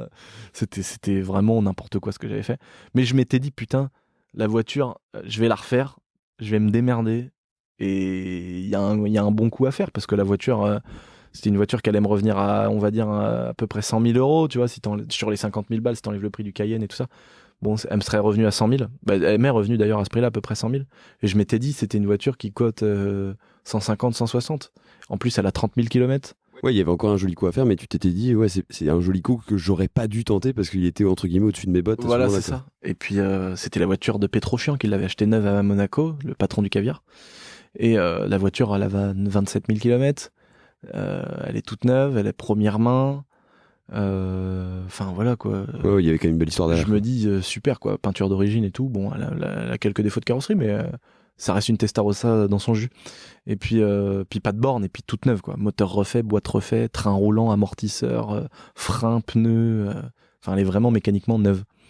Et je me dis là, je vais la vendre et me faire de l'argent et bon, je vais pouvoir rembourser mes crédits et tout le bordel. Il y a moyen que je me fasse 50, 60 000 euros de bénéfices quoi. Et je me dis, je vais retomber dans mes clous. Et puis ces 100 000 euros là que je vais récupérer, les 50, 60 000 euros que je dois partout là, je vais les redonner. Et puis les 100 000 balles, bah, j'ai quand même 100 000 euros pour m'acheter une autre caisse. Tu vois? Mais au départ, je m'étais dit, je vais la revendre parce que j'ai pas le choix. Je m'étais dit, c'est un coup que je fais, c'est la passion, la mécanique, la voiture. Mais je vais la revendre parce que j'ai pas le choix. Sachant que tu l'avais toujours pas roulé là, puisque la voiture était pas roulante. Bah, je peux te dire que la première fois que j'ai mis les pieds dedans, en plus j'avais pas le permis. J'avais perdu le permis à l'époque. Donc mon gars, j'avais pas le permis, mais je pouvais pas, 1 an de stress et de nuit blanche, je pouvais pas ne pas la rouler, tu vois. Donc je l'ai roulé en faisant gaffe et tout. Et puis après, mais j'ai fait très gaffe, hein. Je roulais sur un parking, machin truc. Après c'est ma mère qui l'a conduit sur la route. Et je faisais hyper gaffe, j'avais peur de la rayer, j'avais peur de casser un truc. Et puis j'ai découvert ce paquebot à conduire, qui est bourré de couples, mais qui marche pas tant que ça. Parce qu'on se dit, putain, un V12 5 litres de 400 chevaux, on se dit c'est un truc de malade. Mais ça, une Golf 110 chevaux reprog, ça accélère plus fort quoi. Enfin, en départ arrêté, j'exagère un peu, parce que la Testarossa, quand tu commences à prendre 8000 tours... C'est ça en fait, toute la puissance est en haut. Voilà, la puissance elle est dans les tours, mais ça marche très fort dans les tours. C'est une voiture qui prend 300 km/h, hein.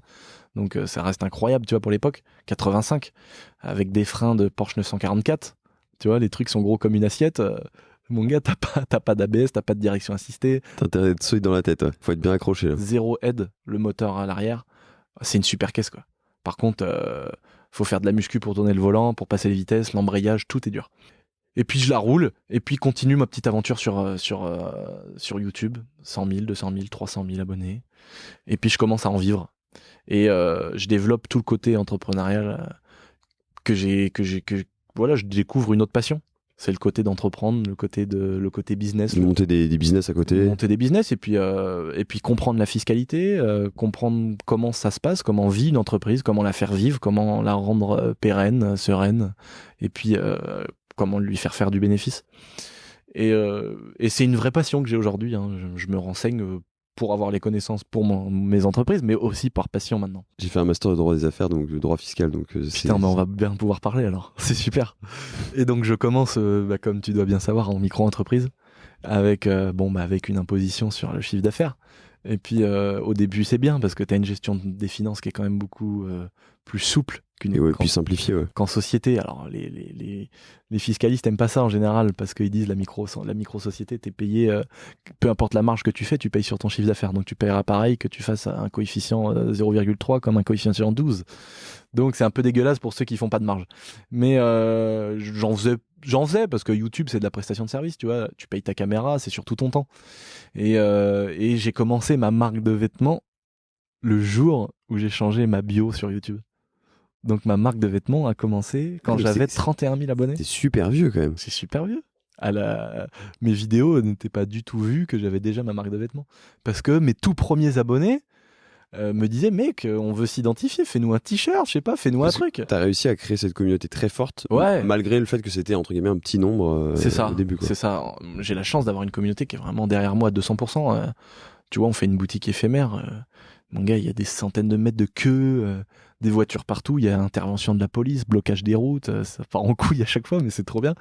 Et c'est pour ça aussi que certaines personnes comprennent pas encore aujourd'hui en se disant putain, mais pourquoi ça marche bien son affaire, comment il a embauché autant de personnes. C'est pas ces 400 000 ou 500 000 ou même aujourd'hui 700 000 abonnés qui génèrent autant d'argent, tu vois. Et il y a aussi ma passion d'entreprendre, de bien gérer mes petits business. Et puis il y a aussi le fait d'avoir une communauté qui est hyper réceptive. C'est quoi les business que tu as pu monter en parallèle justement? Pas grand chose, mais j'ai ma petite marque de fringues. Tu vois, qui génère plus d'argent que YouTube, qui me permet de payer tous mes salaires, voilà, les cotisations sociales, tout le racket qu'on subit tous les mois. Tu sais, le mec qui va se plaindre, tu vois. Moi, je me plains pas souvent parce que pour tout te dire, je lance ce projet de podcast grâce au chômage, donc je peux pas me plaindre. Non, mais faut pas se plaindre. Non, mais j'aime bien. La France est un business angel assez incroyable. Et c'est pareil, je suis pas content, tu vois, quand je paye 45 000 euros d'impôts, ça me fait chier, tu vois. Et puis quand quand le lendemain, il y a l'URSSAF à 8 500, et puis après 6 000 de cotisations, puis les charges patronales, les charges salariales. Je me dis, mec, c'est pas possible. Ça s'arrête jamais. Ça s'arrête jamais, c'est quoi ce bordel? Et puis en fait, je suis content parce que ça veut dire que mon business, il vit, et puis que ça fonctionne. Donc je me plains pas. Mais en gros, voilà, j'ai développé ma petite marque de vêtements, que c'est un projet que j'ai vraiment à cœur, que je fais bien. Aujourd'hui, on est, je te dis, rien que pour ça, on est 6 à bosser dessus. Donc on développe des produits. Là, je travaille par exemple sur une gamme Made in France. Et on joue pas sur les mots avec l'appellation. C'est du vrai Made in France, 100% fait en France. Tu vois, je veux pas faire comme tous les youtubeurs et vendre mon pull 160 balles. On verra un jour, tu vois, j'ai pour projet, pourquoi pas de faire une deuxième marque de vêtements un peu plus luxe, un peu plus qualif, 100% Made in France, pourquoi pas, j'ai plein de projets. Mais en tout cas, mon pull, voilà, pour la qualité qu'il est, c'est un pull qui doit se vendre normalement 60 euros. Bon, moi, je le vends 45. J'arrive à me faire une marge raisonnable et à bien travailler dessus. J'ai la chance aujourd'hui d'avoir plus de quantité. J'ai développé un business dans l'airsoft. C'est une passion que j'ai depuis que j'ai 12 ans. Tu peux expliquer un peu ce que c'est que le airsoft? Oh, l'airsoft, les gens connaissent plus le paintball. Donc c'est des lanceurs de billes de peinture. L'airsoft, c'est un petit peu différent. C'est plus réaliste avec les armes réelles militaires et c'est des petites billes en plastique en fait. C'est pas des billes de peinture. Donc c'est un jeu qui est sur la base du fair play. Donc quand tu reçois des billes et que tu sens que t'es touché, tu t'avoues vaincu. Et j'ai développé ce petit business autour de ça avec des personnes qui travaillent dessus, un site internet, un Instagram, des organisations de parties. Et puis j'ai acheté un vieux manoir que je suis en train de refaire, que je suis en train de retaper, justement pour faire des parties, que ça nous serve de terrain de jeu le temps des rénovations.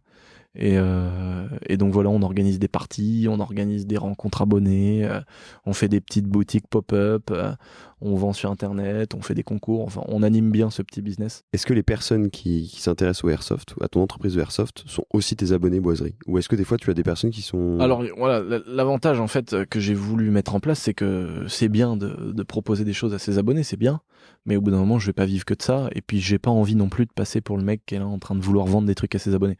Moi, à la base, on m'a réclamé un t-shirt. J'en ai fait une marque de fringues qui a aujourd'hui, voilà, ses locaux, ses bureaux, les prestataires, des couturières. On est vraiment sur une vraie entreprise. Et puis, à côté de ça, j'ai voulu développer un business un peu différent où j'en ai fait la promotion par mes réseaux. Ce serait stupide de pas le faire. Ça serait stupide de pas le faire, bien sûr. Mais tu vois, ça va déboucher sur une ouverture de boutique et qui fait qu'elle sera plus dépendante de mes réseaux, quoi. Et c'est ça que je voulais, c'est ne plus avoir cette dépendance aux abonnés pour pas les faire chier tout simplement. C'est pour ça que j'ai pris un engagement il y a quelques années auprès de mes abonnés à dire voilà, je vous ferai jamais chier avec des pubs, je ferai pas de partenariat de placement de produits. Je crois que t'as eu quelques mauvaises aventures avec ça aussi. Ouais, j'ai eu quelques mauvaises aventures, mais c'est une mauvaise aventure pour moi, pas pour mes abonnés, parce que j'ai assumé, tu vois, ça m'a coûté des milliers d'euros, mais j'ai remboursé tous les gens qui avaient eu des problèmes. J'ai assumé tout le bazar et puis je reste avec des gros partenariats, les gens qui me donnent des motos, les gens Bien sûr, des gros partenaires qui sont là depuis des années. Par contre, le placement de produits pur et simple ou le dropshipping, etc. Voilà, ou l'intégration en début de vidéo de NordVPN ou Rhino Shield, bah je le ferai pas. Et je refuse des dizaines de mails par jour parce que je me suis engagé auprès de mes abonnés. Mais je leur ai dit voilà, en contrepartie, effectivement, je vais peut-être au lieu de dire Rhino Shield, je sais pas quoi, ou NordVPN en début de vidéo, au lieu de vous saouler avec ça, bah je vous saoulerai moins longtemps, mais je vous parlerai de la chemise que je viens de sortir, ou du petit pantalon, ou des nouvelles casquettes qui viennent, de la nouvelle collection de casquettes. Voilà. Ouais, c'est un deal que t'as passé en fait. C'est un deal que j'ai passé, mes abonnés sont hyper réceptifs, c'est pour ça qu'aujourd'hui ma marque de fringues elle marche vraiment vraiment bien, et beaucoup plus qu'un youtubeur qui a normalement 700 000 abonnés, quoi. Et donc c'est pour ça, c'est donnant-donnant, tu vois. Moi je m'engage à pas faire du tout de pub à mes abonnés, de pas les saouler une minute avant les vidéos. Et je me suis engagé aussi à ne mettre que 3 pubs par vidéo. au lieu d'en mettre 4-5 comme certains. Est-ce que ça pourrait expliquer, je connais pas du tout aussi bien YouTube que toi, mais c'est toi qui décides du moment où tu mets la pub? C'est toi qui décides, à partir du moment où ta vidéo fait 10 minutes, du nombre de pubs que tu peux mettre pendant ta vidéo et à quel moment tu les mets. Et moi, je me suis engagé auprès de mes abonnés également en disant, les gars, je vous ferai jamais chier avec ça, j'en mettrai toujours 3, que la vidéo fasse 10 minutes ou 1 heure, il y en aura 3. Je vous ferai jamais chier avec des vidéos où tu sais qu'elles vont marcher. Il y a des vidéos, tu sais d'avance que ça va faire beaucoup de vues. Plus t'es rémunéré, voilà. Donc, sur une gitanerie, par exemple, où je fais beaucoup de vues, je pourrais faire le forceur et mettre 5 ou 6 pubs pour gagner beaucoup plus d'argent, mais je me suis engagé, c'est comme ça. Et mes abonnés sont réceptifs dans le sens où ils voient tout ça, ils voient que je fais pas de partenariat, ils voient que je fais pas d'intégration, qu'il y a pas de placement de produits sur Snapchat ou Instagram, que je mets que 3 pubs par vidéo. Et du coup, eux ils se disent putain c'est cool le mec, voilà. Et du coup au lieu d'acheter un autocollant, des fois ils se font plus plaisir, tu vois, sur ma boutique, et ils se disent putain on a plus envie de participer au délire en achetant une fringue. Ouais, tout à fait. Ça renforce un peu le côté communauté où on est ensemble, quoi. C'est vraiment des gens, moi mes abonnés je les croise dans la rue, mec, je passe avec eux, des fois j'en invite chez moi, le week-end on se voit, moi je kiffe, quoi. C'est que des gens dans le même état d'esprit que moi, alors qu'à la base je suis tout seul dans ce délire, tu vois, je suis tout seul dans ce délire à être là, à faire le con et tout, et mes potes étaient pas trop comme ça à la base. Et mes abonnés sont dans le même délire que moi, donc à chaque fois qu'on fait des rencontres abonnés, on en fait hors Covid, on en fait 2 par mois. C'est trop bien, quoi. On fait des boutiques éphémères où du coup, c'est un peu du taf. On se rencontre.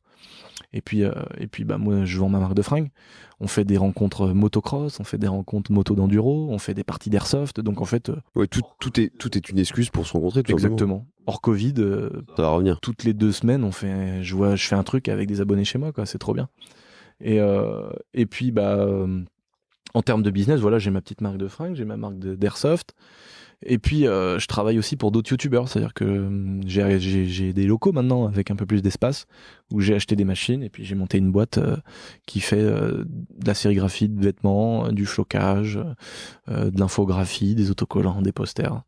Et donc on fait en fait toutes les goodies et toutes les sapes d'autres youtubeurs. T'as le droit de le dire, ça, ou pas?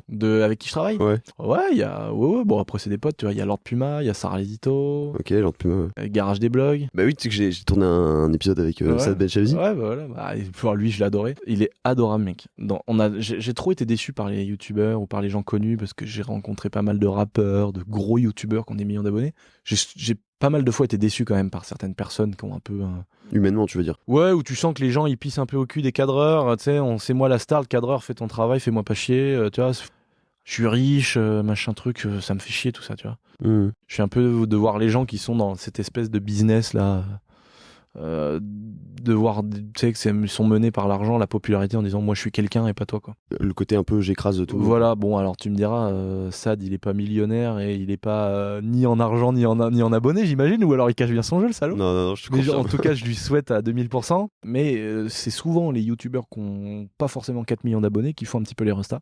Et lui, humainement, c'est un mec incroyable. Après, l'histoire, c'est que eux aussi, tu vois, ils sont dans le YouTube game, entre guillemets, depuis 2011, si je me souviens bien. Ça, ouais. Et ils ont percé récemment parce que il y a eu il y a eu un format qui a marché.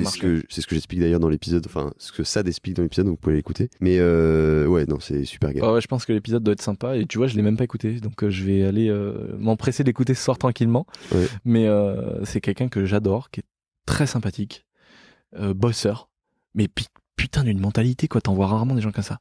Trop cool. Donc du coup on s'est bien rencontrés parce que tu vois on bosse ensemble. Et puis je travaille aussi pour d'autres youtubeurs et on fait leurs vêtements. Donc ça peut être du t-shirt simple, de la broderie, du bonnet, de la casquette, des autocollants, des décos, enfin plein de trucs. Donc j'ai aussi ça qui fait que j'ai du monde qui bosse là-dessus et j'ai investi dans les grosses machines, les grosses imprimantes, les grosses découpeuses, des gros plateaux de découpe, les presses, les machins. Petit à petit, ça te fait un peu une espèce de pieuvre en fait où t'as différentes branches. Ouais, c'est ça, ouais, c'est ça, ouais. C'est ça.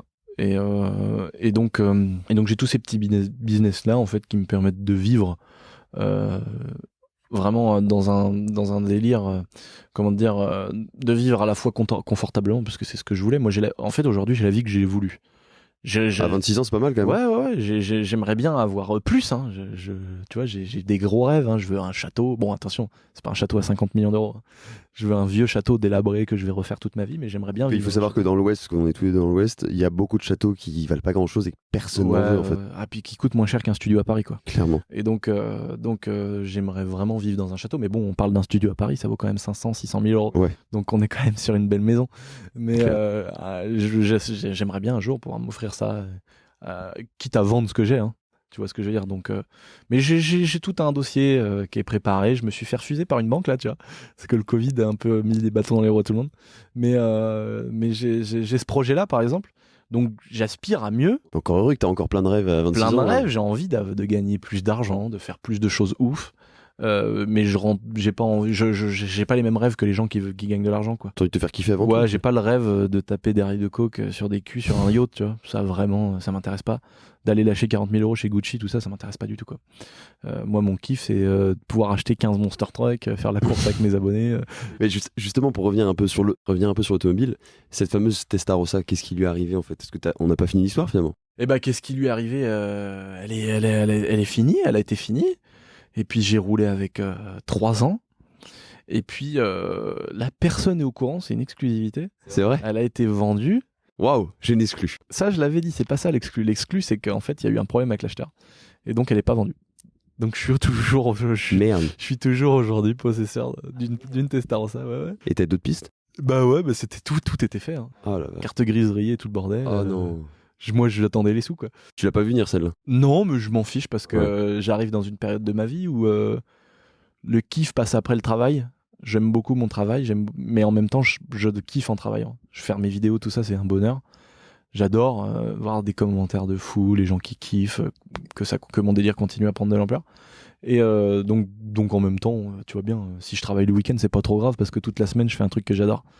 Et donc, je suis plus focalisé dans ce que je fais, dans mes petits business, dans mes petits machins, que sur mon loisir du week-end, sortir ma Ferrari avec ma meuf, je m'en tape. Et je gagne bien ma vie. Donc c'est plus une priorité pour moi de la vendre, et je crois d'ailleurs que je vais la récupérer et ne pas la vendre. C'est peut-être un signe en fait. C'est peut-être un signe, ouais.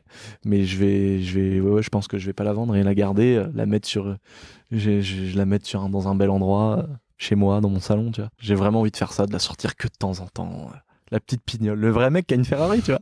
Mais du coup, j'ai plus l'obligation de la vendre. Bah, l'histoire est encore plus belle en fait. Voilà. Finalement. C'est une belle revanche. Dans le sens où j'ai vraiment galéré, j'en ai fait des crises de nerfs, à pas dormir de la nuit. C'est à cause d'elle que j'ai eu mes premiers cheveux blancs. J'en ai pas mal aussi. À 26 ans, c'est dommage. Et donc du coup, maintenant, j'ai plus l'obligation de la vendre, donc je suis content. Mais bon, en même temps, je l'ai volé à personne, tu vois. Clairement. Je suis très content de faire ce que je fais. J'adore de faire ce que je fais, et puis j'ai beaucoup de gros projets. Mais comme je te disais tout à l'heure, ma vie, je l'ai, quoi. Moi, ce que je voulais, c'était pas être. Bien sûr, on a tous envie d'être riche, d'avoir des possibilités financières énormes. Mais aujourd'hui, je gagne l'argent que j'avais besoin de gagner. Moi, ce que je voulais, c'était pouvoir assumer le crédit de ma maison, payer l'EDF, payer l'eau. Et puis, si ma mère demain, elle me dit putain, le frigo il est mort, dire écoute, fous-le dans le jardin derrière, on va tirer 3 coups de fusil dedans, ce qui nous aura énervé, et on va à Hyper-U avec le camion, et paf, on achète un frigo sans réfléchir, tu vois. C'est ça que je voulais. Ou de dire mon cheval il se casse une jambe, et on appelle le veto, on n'est pas en train de demander le prix avant, il vient, il fait, et après on paye, on a l'argent, tu vois ce que je veux dire. C'est le côté insouciant, quoi. Voilà, c'est le côté dormir sur ses 2 oreilles qu'on n'a pas eu depuis que je suis né. Parce que ça a toujours été ça. Ma mère, toute sa vie, elle était en galère, à avoir des découverts, des trucs, des machins, a toujours galéré à se payer ce qu'elle voulait. Ça a toujours été une merde, on se faisait couper l'électricité, couper le téléphone, ça a été toujours ça notre vie, tu vois. Et du coup, moi, mon rêve, c'était pas d'être sur des yachts et tout, et je m'en branle encore aujourd'hui, alors que je pourrais le faire. Mon rêve, c'était de me dire, putain, mais un jour, si je réussis, c'est de me dire, là déjà je fais la fin du mois sans sans que la banque m'appelle, et en plus de ça de me dire demain il y a un truc qui casse, ma mère elle casse une jante, on la rachète, quoi. Ça paraît simple, mais en fait c'est symbolique en fait. Ouais, c'est symbolique, et c'est cette vie là que j'ai aujourd'hui. Alors c'est cette vie là que j'ai aujourd'hui avec tout ce que je fais, et donc c'était ça. Puis surtout que moi je vis avec toute ma famille, tu vois, j'ai mes cousins, ma grand-mère, j'ai tout le monde chez moi, et donc moi c'est ma famille, c'est moi qui vis bien. Donc c'est moi qui assume pour tout le monde, tu vois. C'est une volonté, hein. C'est pas eux qui sont venus en mode je sais pas quoi. Oui, je comprends. Moi, c'est ma grand-mère. C'est comme ça que tu vois les choses. Voilà, c'est comme ça que je vois les choses. Ma grand-mère, elle est là, elle a 87 ans, je veux plus qu'elle paye, quoi. Donc je suis content de pouvoir lui acheter un beau frigo américain, qu'elle fasse des courses sans regarder, tu vois. Et c'était ça la vie que je voulais, pouvoir assumer ma famille sans me poser de questions. Et j'ai donc plein d'autres projets. En fait, si tu veux, l'argent, c'est plutôt un vecteur pour moi qui va me pousser vers de nouveaux business, de nouveaux projets. C'est un moyen, c'est pas une fin en soi. Voilà, ouais, c'est vraiment plutôt un moyen. C'est ça qui va me servir à faire des choses. C'est pas en mode, je sais plus quoi faire de mon fric, tu vois. Pour finir sur l'automobile et revenir un peu sur le côté automobile, t'as annoncé il y a pas longtemps que tu t'es acheté un Dodge Ram. Oui. Avant-hier même, je crois. Avant-hier, ouais. Putain, déjà 350 000 vues, je crois. Ah ouais? Ah bah ça m'étonne pas du tout. Il y avait 350 000 vues en 23 heures. J'ai dit, putain, celle-là, ils ont kiffé, quoi. Parce que, en fait, ça, si tu veux, je te dis ça parce que là, je suis juste devant une. C'est quoi d'ailleurs? C'est un tableau. Ouais, c'est un tableau. C'est un tableau. Il y a le Monster Truck. Ouais. Tu t'as un délire en ce moment avec tous les gros 4x4 américains? Enfin, parce qu'un Monster Truck, c'est même plus un 4x4. J'ai pas un délire particulier, mais en fait. J'ai toujours rêvé d'avoir un Monster Truck comme tout le monde. Ça, je pense que c'est pas que moi. Tout le monde, bon, c'est inaccessible à la base. Il faut la place. Il faut la place, il faut l'endroit, il faut les chargements, les machins, puis l'argent. Et moi, c'était un rêve sans en être un, parce qu'on se dit, tu sais, c'est comme avoir une Bugatti Chiron. C'est un rêve sans en être un. T'as forcément envie d'en avoir une. Mais Chiron, moi, pas des masses. Non, mais je sais pas, moi, t'as peut-être envie d'avoir une villa à Cancun, ou voilà. Peut-être. On a envie sans avoir envie, parce qu'on se dit, on n'y arrivera jamais, ou voilà. Et moi, c'était la vision que j'avais. Et putain, un jour, je me suis dit, mec, attends, je vais commencer à regarder et tout. Et j'ai trouvé ce Monster Truck et j'ai dit, putain, je peux me le prendre, quoi. Et donc je l'ai pris. Et puis le délire du Dodge Ram, c'est qu'en fait j'ai cassé plusieurs fois l'arbre de transmission qui était pas adapté sur mon Monster Truck, et je me suis dit putain, mais je vais mettre un gros parce que c'est un V8 essence sur le Monster Truck, et je me suis dit je vais acheter un putain de Dodge Ram Cummins avec un 6 litres diesel turbo avec un truc qui a un couple de tractopelle, tu vois. Et je me suis dit je vais couper le châssis, je vais virer le Ford essence et je vais mettre le gros moteur turbo diesel du Dodge Ram dessus. C'est ce que t'expliques dans la vidéo d'ailleurs. Voilà. Et comme ça, j'aurai plus de problème de boîte de transmission, puis je vais avoir un truc qui aura plus de couple et plus de force et tout, quoi. Et puis quand j'ai ramené le Dodge Ram, quand j'ai été le chercher. Tu l'as acheté en France? Ouais, j'ai acheté en France. Ouais. C'est un des rares qui est homologué diesel en France. Et puis qui a que 100 000 bornes et tout, tu vois. Je l'ai ramené, je me suis dit, putain, je peux pas faire ça, quoi. C'est trop bien roulé, le truc est.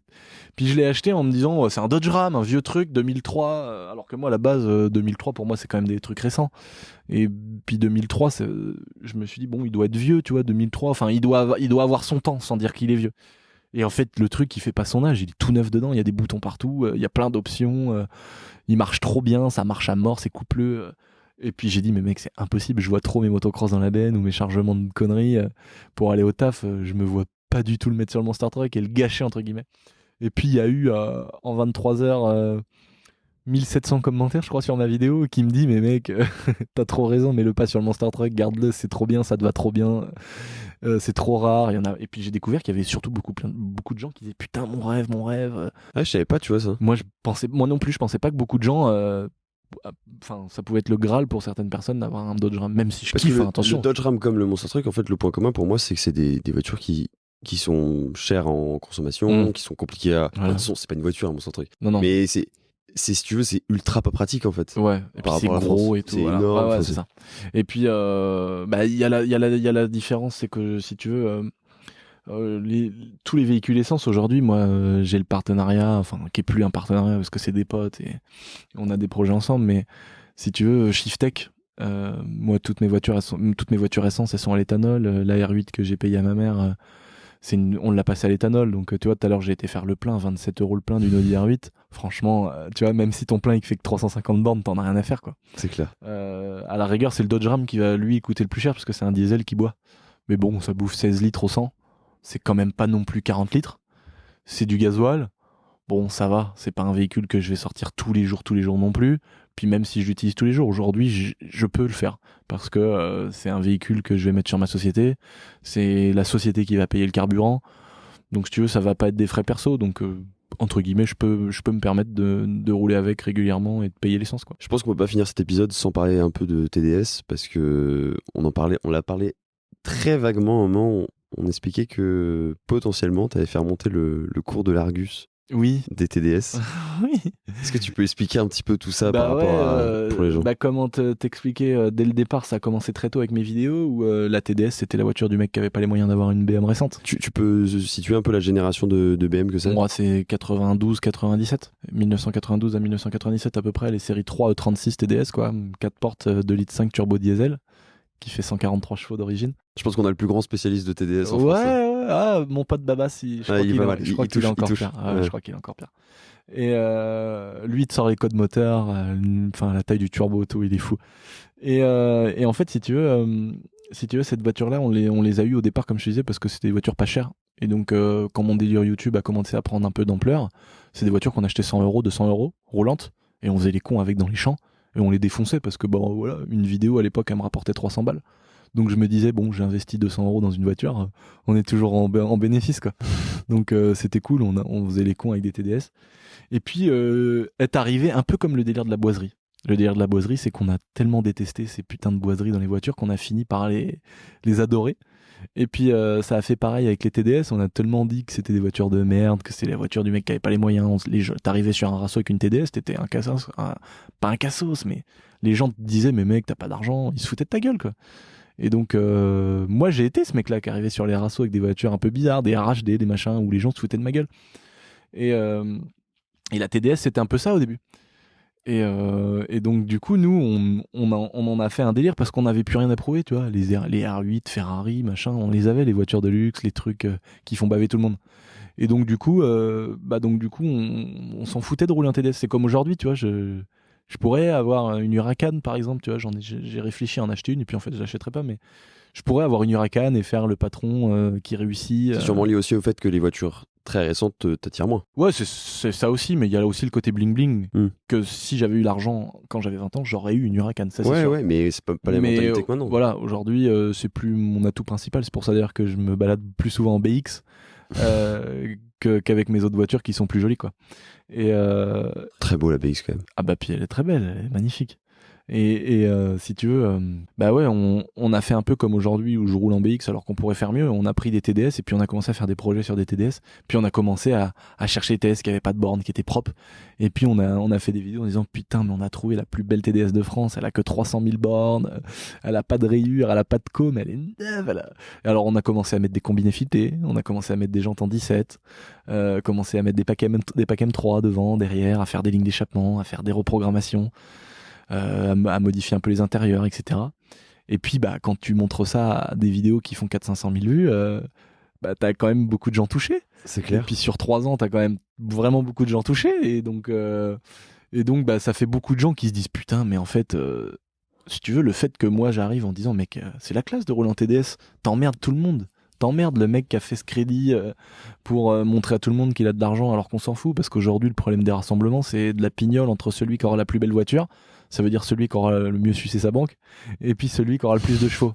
C'est ça aujourd'hui, c'est que ça dans les rassemblements. C'est malheureux. T'as une course aux chevaux absolument différente. C'est malheureux, mais c'est comme ça dans d'autres domaines. Aujourd'hui, les gens, c'est la course à la popularité, c'est la course à la richesse. Tu regardes dans un lycée, 50% des lycéens, tu leur demandes ce qu'ils veulent faire plus tard, ils veulent faire youtubeur ou influenceur, quoi. Enfin, on est dans un truc où aujourd'hui, c'est le paraître avant tout le reste. Et c'est pareil dans l'automobile. Les gens, ils veulent une Porsche pour montrer qu'à 40 ans, ils ont réussi leur vie et qu'il a une Porsche. Tu vois, et si en plus, il peut avoir la Breitling ou la Rolex, bah, le mec, il arrive, il est validé. Il est validé par la street des bourgeois, tu vois ce que je veux dire? Ouais, exactement. Et c'est un peu ça que moi, je me fous de la gueule de ces gens-là, mais crever, tu vois. Moi, je suis venu en Clio. Hein. Ouais, non, mais je juge pas de toute façon. Elle a une belle rigueur, je sais pas si tu l'as vu au passage. Mais j'ai pas vu, non. C'est celle de ma mère, elle a quelque chose. Elle a un vrai petit charme. Non, mais tu sais, moi, les gens aujourd'hui, ils sont attirés par les gens connus, les gens qui ont de l'argent, les gens qui ont des belles voitures, mais moi, je m'en branle.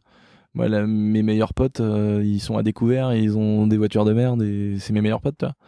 J'en ai rien à foutre, quoi. Si on commence à juger les gens par ce qu'ils ont ou par qui ils sont. T'as pas fait tout ça pour ça, en fait. Mais non, c'est ça la différence. Pas du tout, moi. Et je pense que c'est aussi une des raisons de ton succès. C'est parce que justement, ça se ressent. Ça. Ouais, et puis les gens, ils ont bien vu que même avec 700 000 abonnés, ce qui est quand même, enfin, c'est pas incroyable, mais c'est quand même pas mal. C'est pas rien. Ouais. C'est pas rien. Les gens, ils ont bien vu que ma mentalité avait pas changé, tu vois. Que j'avais pas changé, que je suis pas devenu le mec qui chie à la gueule de tous ceux qui ont 100 000 abonnés, quoi. J'en ai strictement rien à péter, quoi. et puis de plein d'autres choses, hein. J'ai vraiment rien à péter de beaucoup de choses. Des fois ça me porte préjudice, mais en tout cas pour ce qui est de la relation des gens et de comment être avec les autres, alors là tu vois, j'ai plutôt tendance à me foutre de la gueule des riches, alors que beaucoup de gens me considèrent comme un riche. C'est ça qui est assez paradoxal. Non, mais c'est marrant parce que dans cet épisode on a bouclé pas mal de boucles. Mais c'est intéressant, je partagerai que mes abonnés écoutent, parce que je pense qu'il y a beaucoup d'abonnés à moi qui aimeraient. On fera un peu de montage quand même, parce que tu vois, il y aura des petits cuts. Un petit cut, mais il y a pas mal d'abonnés à moi qui ont envie de connaître ça, mais moi j'ai pas envie de saouler 500 000 personnes en disant voilà ma boîte, fiscalement j'ai fait comme ça, j'ai fait une holding. Ça, c'est toujours après on va pas parler de fiscalité maintenant, mais c'est toujours intéressant si tu veux, d'avoir peut-être un intervenant extérieur, si tu veux, qui va amener le sujet. Voilà, parce que moi je vais pas commencer à en parler comme ça, ou de mon parcours en particulier. C'est pas ce que tu me demandes, et c'est vrai que j'ai pas envie de parler de ça à mes abonnés, j'ai pas forcément envie de les faire chier. Puis il y a peut-être 300 000 personnes qui en ont rien à foutre, mais il y a peut-être 200 000 personnes qui se disent putain, j'aimerais bien savoir comment ça se passe, comment il a monté ses sociétés, comment il gère ses business, voilà, combien ça génère, comment ça marche, ils sont combien. Après, ce podcast, de toute façon, à la base, c'est l'automobile, mais l'automobile, c'est un sujet qui va chercher tellement d'autres choses, et c'est ce que je veux sur ce podcast. C'est l'avantage, c'est qu'en fait, l'automobile, aujourd'hui, j'ai la chance de pouvoir m'épanouir autant dans la moto que dans l'automobile, de par ma démarche entrepreneuriale, quoi. Parce que si tu veux, de base, c'est YouTube, je gagne de l'argent avec YouTube. Mais aujourd'hui, bah voilà, c'est du chiffre d'affaires. C'est plus un salaire. YouTube, c'est plus un salaire pour moi, c'est du chiffre d'affaires. C'est juste une partie de ton chiffre d'affaires. C'est une partie de mon chiffre d'affaires, voilà. Et puis c'est tout ce délire-là qui fait qu'aujourd'hui, bah, ma chaîne YouTube, elle est quand même considérée comme une chaîne entre guillemets automoto. Et puis il y a une vraie passion derrière. Et puis il y a surtout le fait qu'aujourd'hui, bah, j'achète des voitures, je les bricole, je les retape. Il y en a avec lesquelles je bourrine, il y en a avec lesquelles je m'amuse sur circuit. Et puis j'ai la chance aujourd'hui de pouvoir acheter entre guillemets la voiture que je veux. Tu vois ce que je veux dire? Ouais, tout à fait. Il y a une décorrélation en fait entre la valeur de la voiture et celle qu'on veut. Voilà, c'est ça. Je pourrais pas m'acheter une Véron, mais je pourrais. Vraiment envie. Non, mais ce que je veux dire, c'est que je suis pas en train de dire je peux m'acheter ce que je veux, d'ailleurs de dire en mode je suis riche, tu vois ce que je veux dire. Ce que je veux dire, c'est que je peux m'acheter les caisses qui me font bander, quoi. Tu vois, demain, je vais m'acheter une M3 92. Une M3 92, c'est une voiture que je kiffe, j'en ai eu, j'adore. Tu vois, demain, je peux m'en acheter une, quoi. Ça, c'est un rêve pour beaucoup. C'est une vraie liberté, en fait. C'est une vraie liberté, et ça a été un rêve longtemps pour moi. Et là, je suis en train de... je vais même peut-être lâcher une deuxième petite exclue. Oh là là là là là. Non, je suis en négociation, là, avec des L4. Ça, c'est une voiture, j'ai découvert ça il y a pas très longtemps. Tu en as parlé un petit peu sur Insta. J'en ai parlé un petit peu sur Insta. Tu peux expliquer un petit peu très brièvement ce truc de fou. Bah, c'est une voiture américaine. Bon, ça ressemble un peu à une Camaro ou une Mustang. C'est un vrai gros muscle car. C'est sur base de Dodge Challenger, c'est ça? Voilà, c'est une Dodge Challenger. Et ils ont mis un compresseur sur le cylindre 2. V8 cylindre 2, compresseur. Et ça fait 797 chevaux d'origine. C'est une kermesse. C'est incroyable. Et puis, ils ont sorti un autre modèle qui s'appelle la Démon, qui fait 840 chevaux d'origine. Donc, une Carto chez Shiftech, ça fait 1000 chevaux. Tu peux l'importer en France? Ouais, bien sûr. Ouais. Ok. Ouais, tu peux l'importer. Bon, il y a des frais, mais tu peux l'importer. Et donc, tu vois bien, juste une cartographie, une ligne d'échappement, 1000 chevaux. Enfin, c'est incroyable. Et puis, voilà, elle a une gueule incroyable. Ouais, c'est une propulsion. Heureusement. Et c'est une caisse de dingue. Bon, c'est une voiture à plus de 100 000 euros. C'est une voiture très chère. Qui est beaucoup moins chère aux États-Unis parce qu'ils n'ont pas toutes ces taxes. Qui est beaucoup moins cher aux États-Unis. Le modèle de base, il est à 54 000 $. Neuf. C'est un peu comme le Mustang en fait. C'est ça. C'est ça. Et donc, du coup, je suis en train de voir justement pour en importer là. J'aimerais vraiment. Écoute, tant pis parce que j'allais te poser des questions sur justement qu'est-ce qu'on peut te souhaiter pour la suite et tes projets automobiles. On a la première réponse. Ah bah une L4. Là vraiment alors là tu sais, j'ai eu mon époque où je voulais une Lamborghini Aventador où j'ai commencé à kiffer le côté bling bling, mais en fait maintenant je trouve que c'est presque je sais pas, j'aime plus du tout quoi, c'est plus mon délire, je trouve pas ça nul, mais c'est plus du tout mon délire. T'aurais l'impression presque d'être ridicule là-dedans? Ouais, ça me ressemble pas. Genre en fait je serais là-dedans pour montrer quelque chose et pas pour mon kiff perso. Une Lambo, tu peux pas t'amuser, tu peux pas drifter, tu peux pas faire le con, tu fais des départs arrêtés, tu casses la boîte, enfin tu vois. À la rigueur, si un jour j'achète une Huracan, ce sera pour ma mère, tu vois, pour remplacer la R8. Mais la Dodge Challenger, là, c'est vraiment la caisse que je veux, quoi. Ah, puis je vais m'en payer une, c'est sûr. T'imagines 797 chevaux d'origine. Ça, je vais m'en prendre une. C'est sûr. Là, je vais la poser par terre, lui mettre des grosses jantes. Bah écoute, dès que tu l'as, je viendrai la voir. Ah ouais, mais là, franchement. Ça me chauffe bien, ça. Ça, c'est vraiment mon kiff, là. Mais je veux trouver la bonne, la payer pas trop cher, qu'elle ait pas trop de bornes, mais je veux une L4, ça, c'est clair et net. Mais en même temps, je suis tellement passionné d'automobile, ça me bouffe, ça me mène tellement. ça me mène tellement, tu peux pas imaginer que... Tout cet épisode, enfin tout au long de l'épisode, on le voit bien. À chaque fois, tu t'es ruiné pour des caisses. Si ça, c'est pas de la passion, je sais pas ce que c'est. Bah je te dis, j'étais rendu à un point, mec, où le garagiste, il va peut-être l'écouter s'il écoute le podcast, mais j'étais rendu à un point où je m'étais dit, j'ai pas le choix d'aller récupérer ma caisse sans payer, quoi. Et je m'étais dit, j'ai pas le choix, mec, j'étais rendu à ce point-là, quoi. Et puis après, bon, j'ai quand même une conscience et une dignité, tu vois, mais c'était... t'étais en galère de ouf. J'étais au bout de ma vie, franchement, j'étais au bout de ma vie pour cette Testarossa. Je peux dire que quand je l'ai roulé et qu'on me traitait de fils à papa, mon gars, les mecs, quand j'arrivais à leur parler, je leur disais, mec, si tu savais, je l'ai mérité ma caisse. Je peux te dire que je l'ai mérité, mon pote. Je sais même pas si je vais pouvoir la garder en plus. Ouais, c'est ça. C'est surtout ça que je me disais. Et donc là, moi, là, j'ai envie, là, mon rêve, là, j'ai toujours j'en ai beaucoup, hein. J'ai la chance d'en avoir réalisé des dizaines. Et ça, c'est incroyable. Mais attention, j'ai des rêves, des fois, qui sont pas ouf. Pour certains, mais pour moi, incroyable. Ouais, mais en fait, tu t'en fous. Par exemple, la BX, c'était un rêve de fou pour moi, tu vois. J'avais un deuxième rêve qui était incroyable. Pour moi, c'était vraiment un de mes plus gros rêves depuis que je suis tout petit, c'était d'avoir une moto neuve. Alors qu'on sait que ça change rien si elle a peu d'heures. C'est la symbolique. Voilà, c'était la symbolique d'avoir une Honda neuve. Mon rêve, c'était d'avoir une Honda neuve. Enduro Cross. Et cette année, je me suis payé 2 Honda neuves. Et incroyable, quoi. Je suis trop heureux. Je la regarde, je me dis putain, je suis le premier propriétaire. T'avais presque pas envie de les rouler, quoi. Ah mais non. Et puis je suis trop heureux. J'en ai rêvé toute ma vie devant les magasins, de voir des mecs. Je voyais des mecs qui signaient des bons de commande. Je disais putain, mais ce mec-là, il a réussi sa vie, cet enfoiré, il s'achète une moto neuve. Enfin, pas cet enfoiré dans le sens le bâtard. Ouais, j'ai bien compris. J'ai toujours envié les gens, mais en mode putain, il a réussi, quoi. Putain, le salaud, quoi. Trop cool. Je kiffe sa vie. Il a géré. Quand j'étais chez Kawa et que je voyais des mecs qui arrivaient avec des dernières Porsche et tout, ou des grosses BM, je disais putain, tu l'as payé combien et tout, 100 000 et tout. Je disais mais mec, t'as réussi ta vie, quoi, c'est cool. T'as quelle sensation, t'es comment dans ta peau là, t'as réussi à payer la caisse que tu voulais, mec, c'est trop bien. Et aujourd'hui je vis ça, mec, c'est incroyable.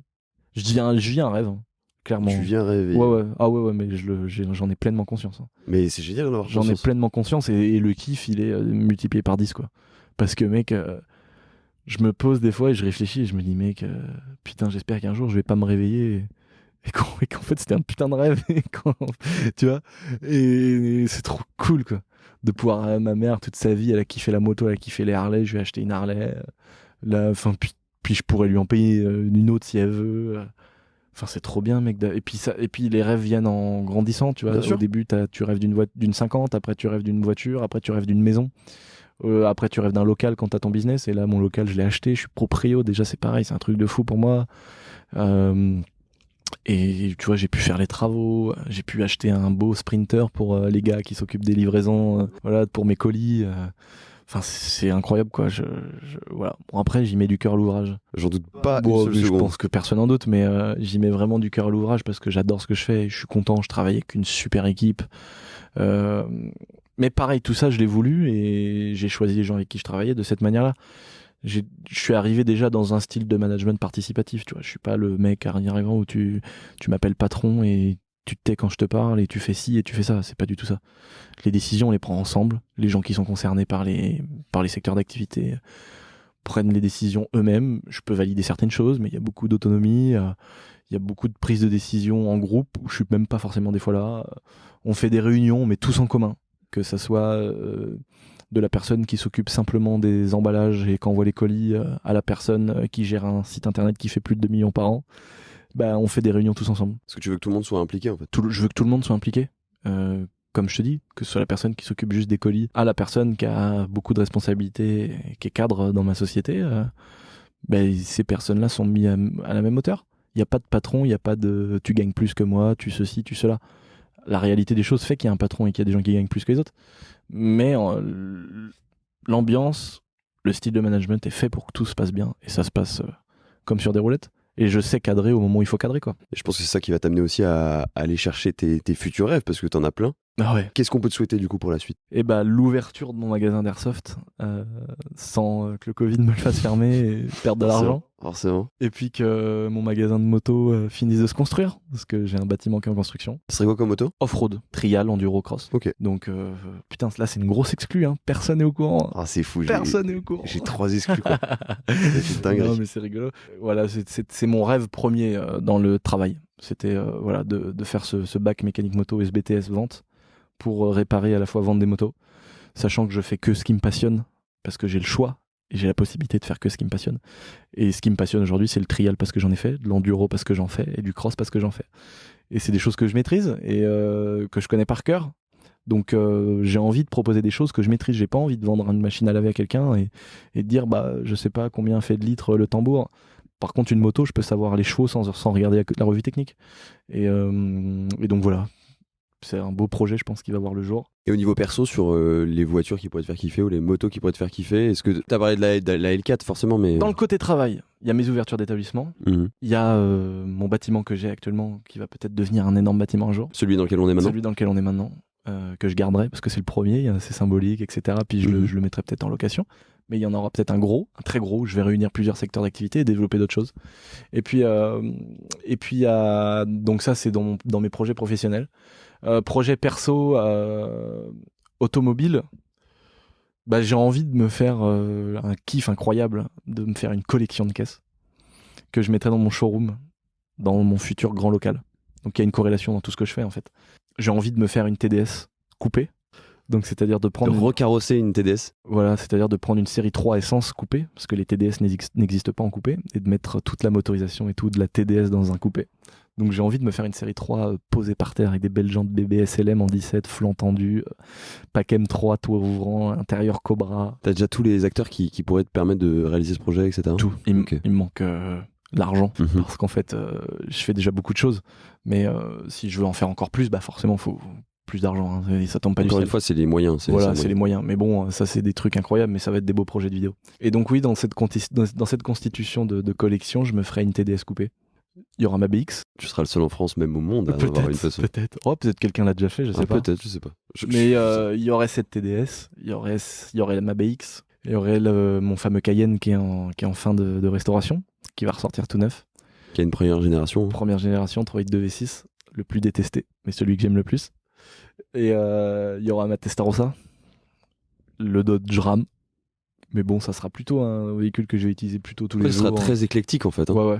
Et il y aura donc une L4.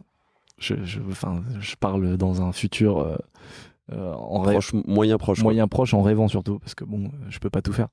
Mais voilà. Et puis mon Monster Truck forcément. Mais j'aimerais bien tout réunir dans un showroom. Et puis 2-3 autres petites voitures atypiques, mais pas forcément des voitures chères, quoi.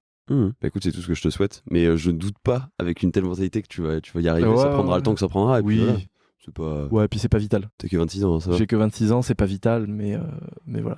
Aujourd'hui, je me bats plus pour pérenniser mes entreprises, avoir des bonnes conditions pour les gens qui travaillent pour moi. Moi, je considère que moi, c'est cool ce que je fais, mais que il y a une grosse importance dans mon travail pour les gens qui bossent avec moi. Il est hors de question que je paye quelqu'un au SMIC, quoi. Et les gens, il y a des perspectives d'évolution dans tout ce que je fais, que ce soit dans le travail, dans les tâches, dans les rémunérations. Et ça devient ma priorité dans le travail, quoi, que les gens vivent bien, quoi. Le vrai patron. Ouais.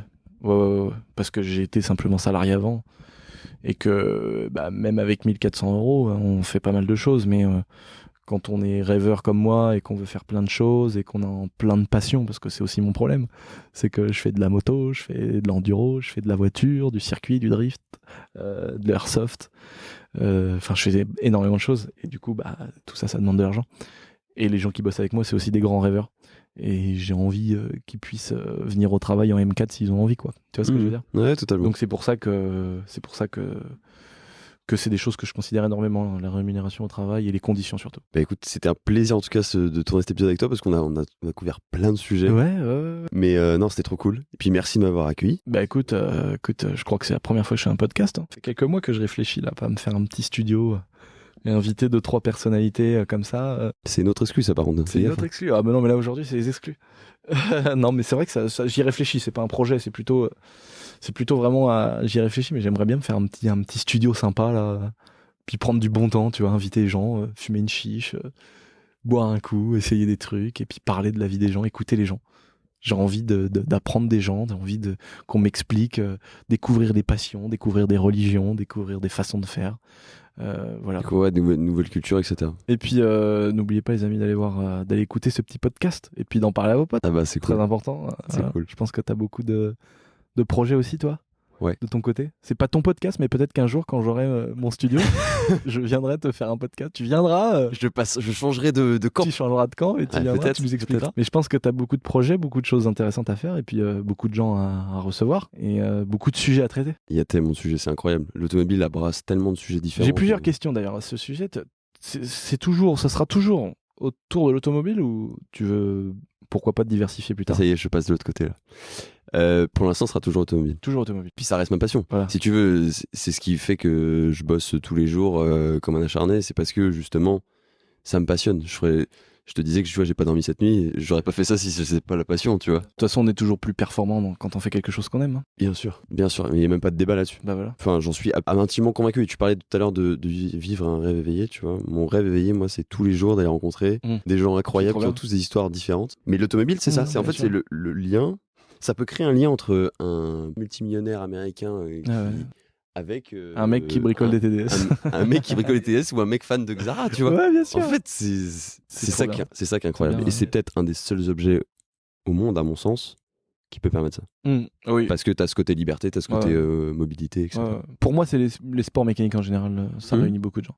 Plus ou moins sur les catégories, mais oui, pour moi, l'automobile, c'est un gros. T'as le fait de bouger, en fait. T'as le fait de l'attachement à l'objet. T'as tellement de facettes, en fait. T'as le design. Parce que c'est vrai qu'à la base, c'est venu très tôt. À la base, les voitures, c'est pour aller d'un point A à un point B, quoi. Oui, et puis finalement, c'est quoi? Une voiture, ça a 150 ans, pas plus. Puis c'est devenu des œuvres d'art, c'est devenu des objets avec lesquels on prend beaucoup de plaisir. Et tu vois, là, on a abordé certains aspects dans cet épisode plutôt que d'autres, parce que c'est normal, il y a toujours un prisme qui se fait. En tout cas, Lucien, c'était vraiment un plaisir de tourner cet épisode avec toi. Bah écoute, plaisir partagé. Hein. J'ai l'impression qu'on a un bon retour son dans la petite isolation. On est pas mal du tout. On est pas mal. Puis on a abordé tellement de sujets différents. Enfin, c'était trop cool. Ouais. Je pense qu'on se reverra très vite. Et puis ouais, à bientôt. Merci à toi. Et puis ouais, une prochaine carrément. Ciao Lucien. Allez, salut. J'espère que cet épisode vous a plu. Si c'est le cas, n'hésitez pas à mettre un avis, un commentaire sur Apple Podcast ou iTunes. C'est gratuit, il faut juste un iPhone ou un Mac, ou simplement à le partager. Ça m'aide énormément à gagner en visibilité. D'ailleurs, j'ai décidé de vous lire un commentaire à la fin de chaque épisode. Aujourd'hui, c'est Note I qui écrit « C'est sans conviction particulière que j'ai commencé à écouter ce podcast lié à l'automobile, mais au fil des minutes, j'ai commencé à réaliser sur quel bijou je venais de tomber. En effet, c'est un véritable bonheur de pouvoir écouter toutes ces histoires automobiles, toutes plus variées les unes que les autres, avec pour dénominateur commun d'être passionnantes. Avec un Yann aux commandes qui vient sublimer tout cela grâce à sa qualité d'écoute sans faille et sa justesse à toute épreuve, bravo à lui pour l'amélioration de la qualité sonore par rapport aux premiers épisodes, qui est désormais digne de la haute qualité du contenu proposé. Bah écoute, Note I, merci beaucoup. On va finir par croire que je paye ces commentaires tellement ils sont extraordinaires, ça me touche énormément. Je suis pas sûr que je mérite tout ça, mais merci beaucoup. Pour découvrir les coulisses du podcast, vous pouvez me suivre sur Instagram @dbg_podcast. Pensez aussi à vous abonner sur votre plateforme de podcast préférée pour ne rien rater des prochains épisodes. Sur ce, je vous dis à très vite pour un nouvel épisode.